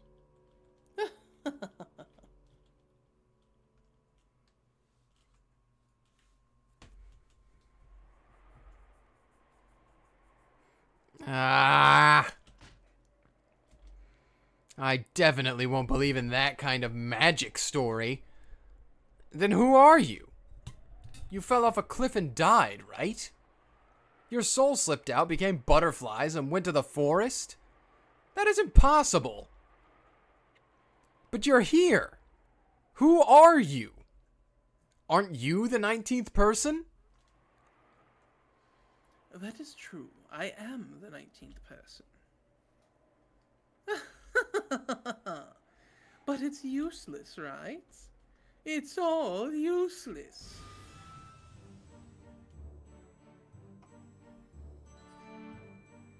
There are no more than 18 humans on this Rokkenjima. What did you say? So you're saying that the X in the 18 plus X doesn't exist? Are you saying the piece I took, the X, doesn't exist?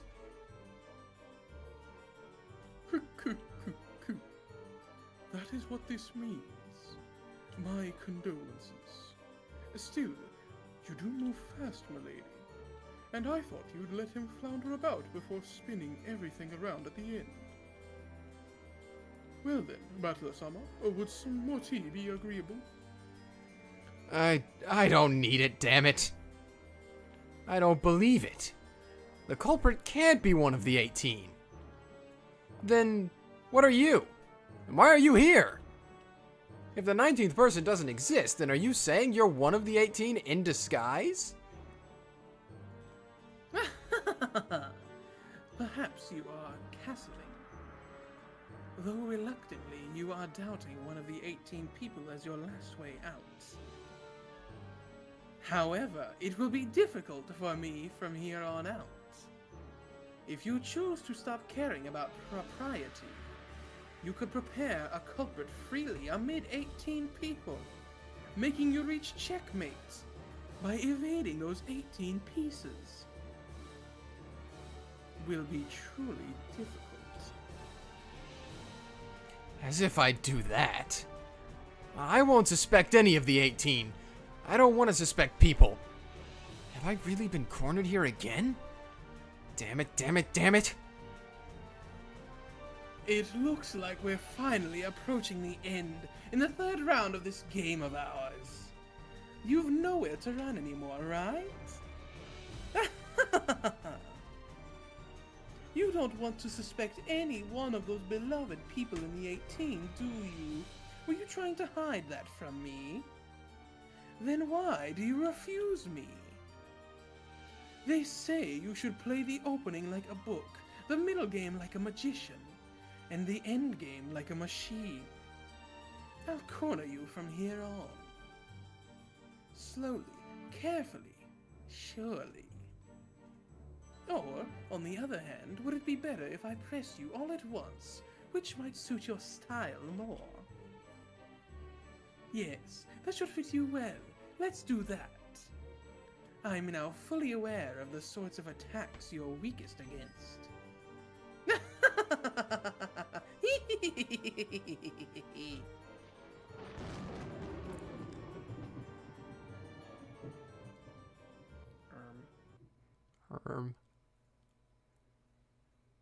Indeed.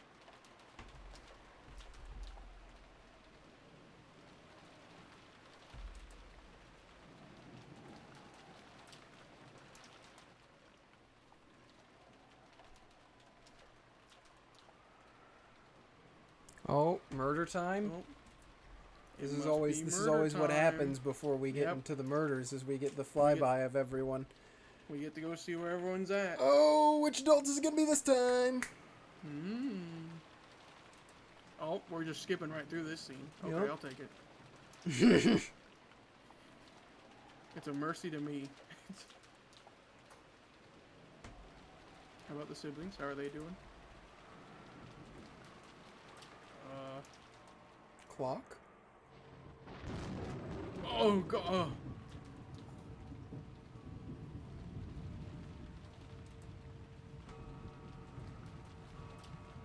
Midnight? The summary has this listed as location roll call. That's really funny to me. They're smiling. They're not yelling. Oh, never mind. They're talking. Maybe They're they're just talking about discussing. Beatrice. Yeah. Well, Nazi's still. Yeah, Nazi's Yeah. Nazi. Yeah. Perpetual headache forever. Whoa, headache be upon ye. Go to smiling. He's cheesing in the kitchen. Oh boy, I sure am excited to prepare dinner for the Rokkenjima family conference in 1989. Or no, is it 1988? I don't remember. 86. 86. That's why I keep thinking 9, because I'm flipping around the 6. Yeah, it's 1 year before the bite of 87. That's how right. I always remember it. Dang.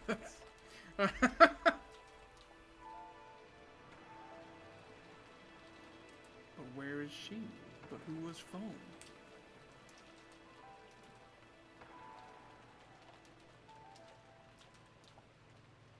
Oh, Question answered. I got an Yeah. achievement called Really? 0:00. Now we can begin is the description. oh. It's supposed to be the clock striking midnight right now. Yep. Now speak of the devil. Dink. It's time.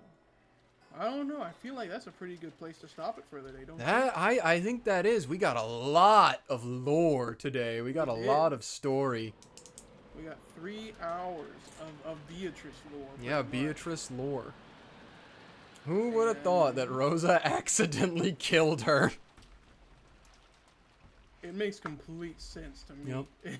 Yep. Oh. Oh man. All the So siblings you- were just right the whole time. Rosa is just stupid.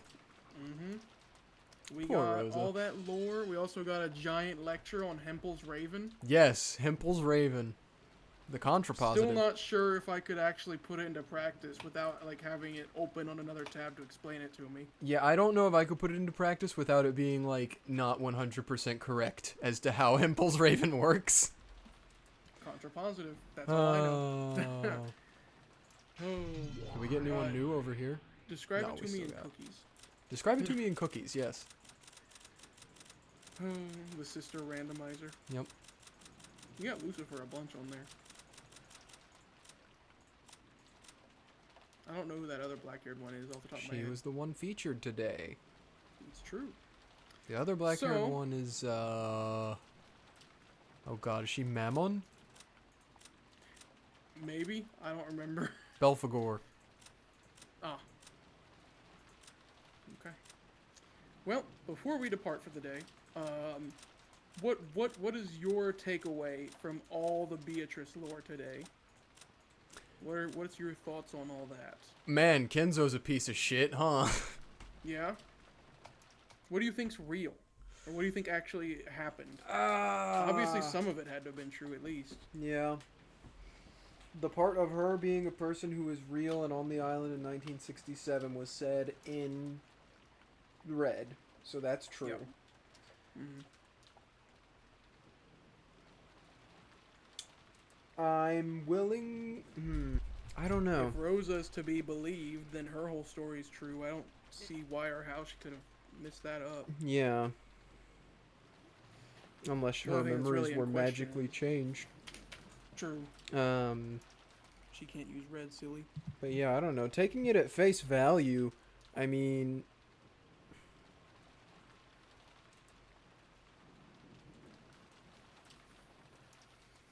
Honestly, considering how obsessive Kinzo is, I'm willing to believe most of it.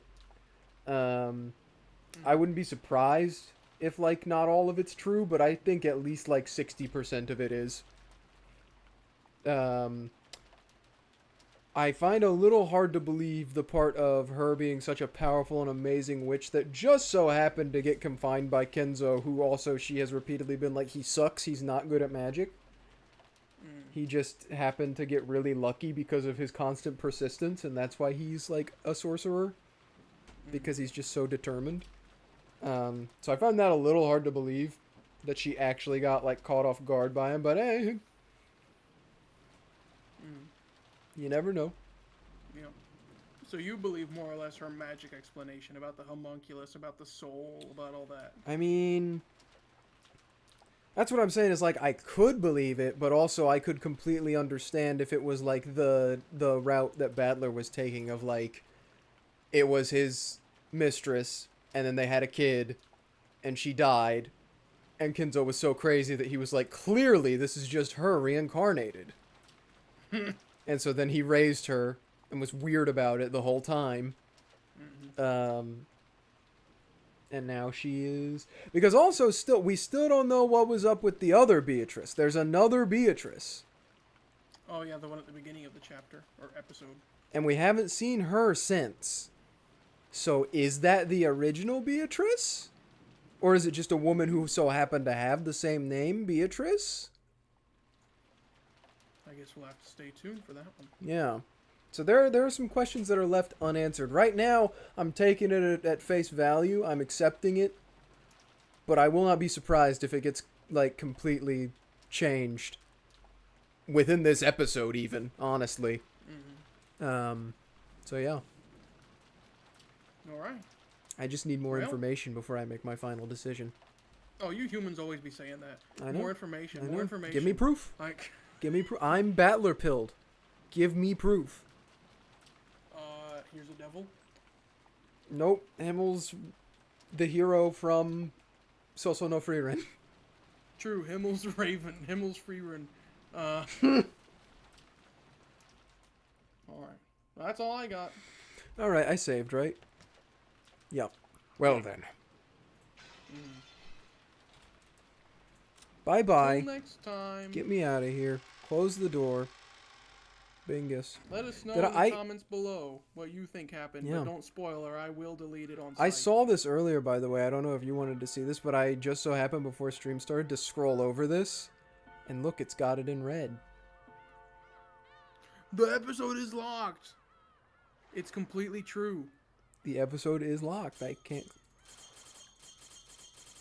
That's the noise it makes when I try to click it. Also, why is there an unlock button next to load? I cannot say. Interesting. Okay.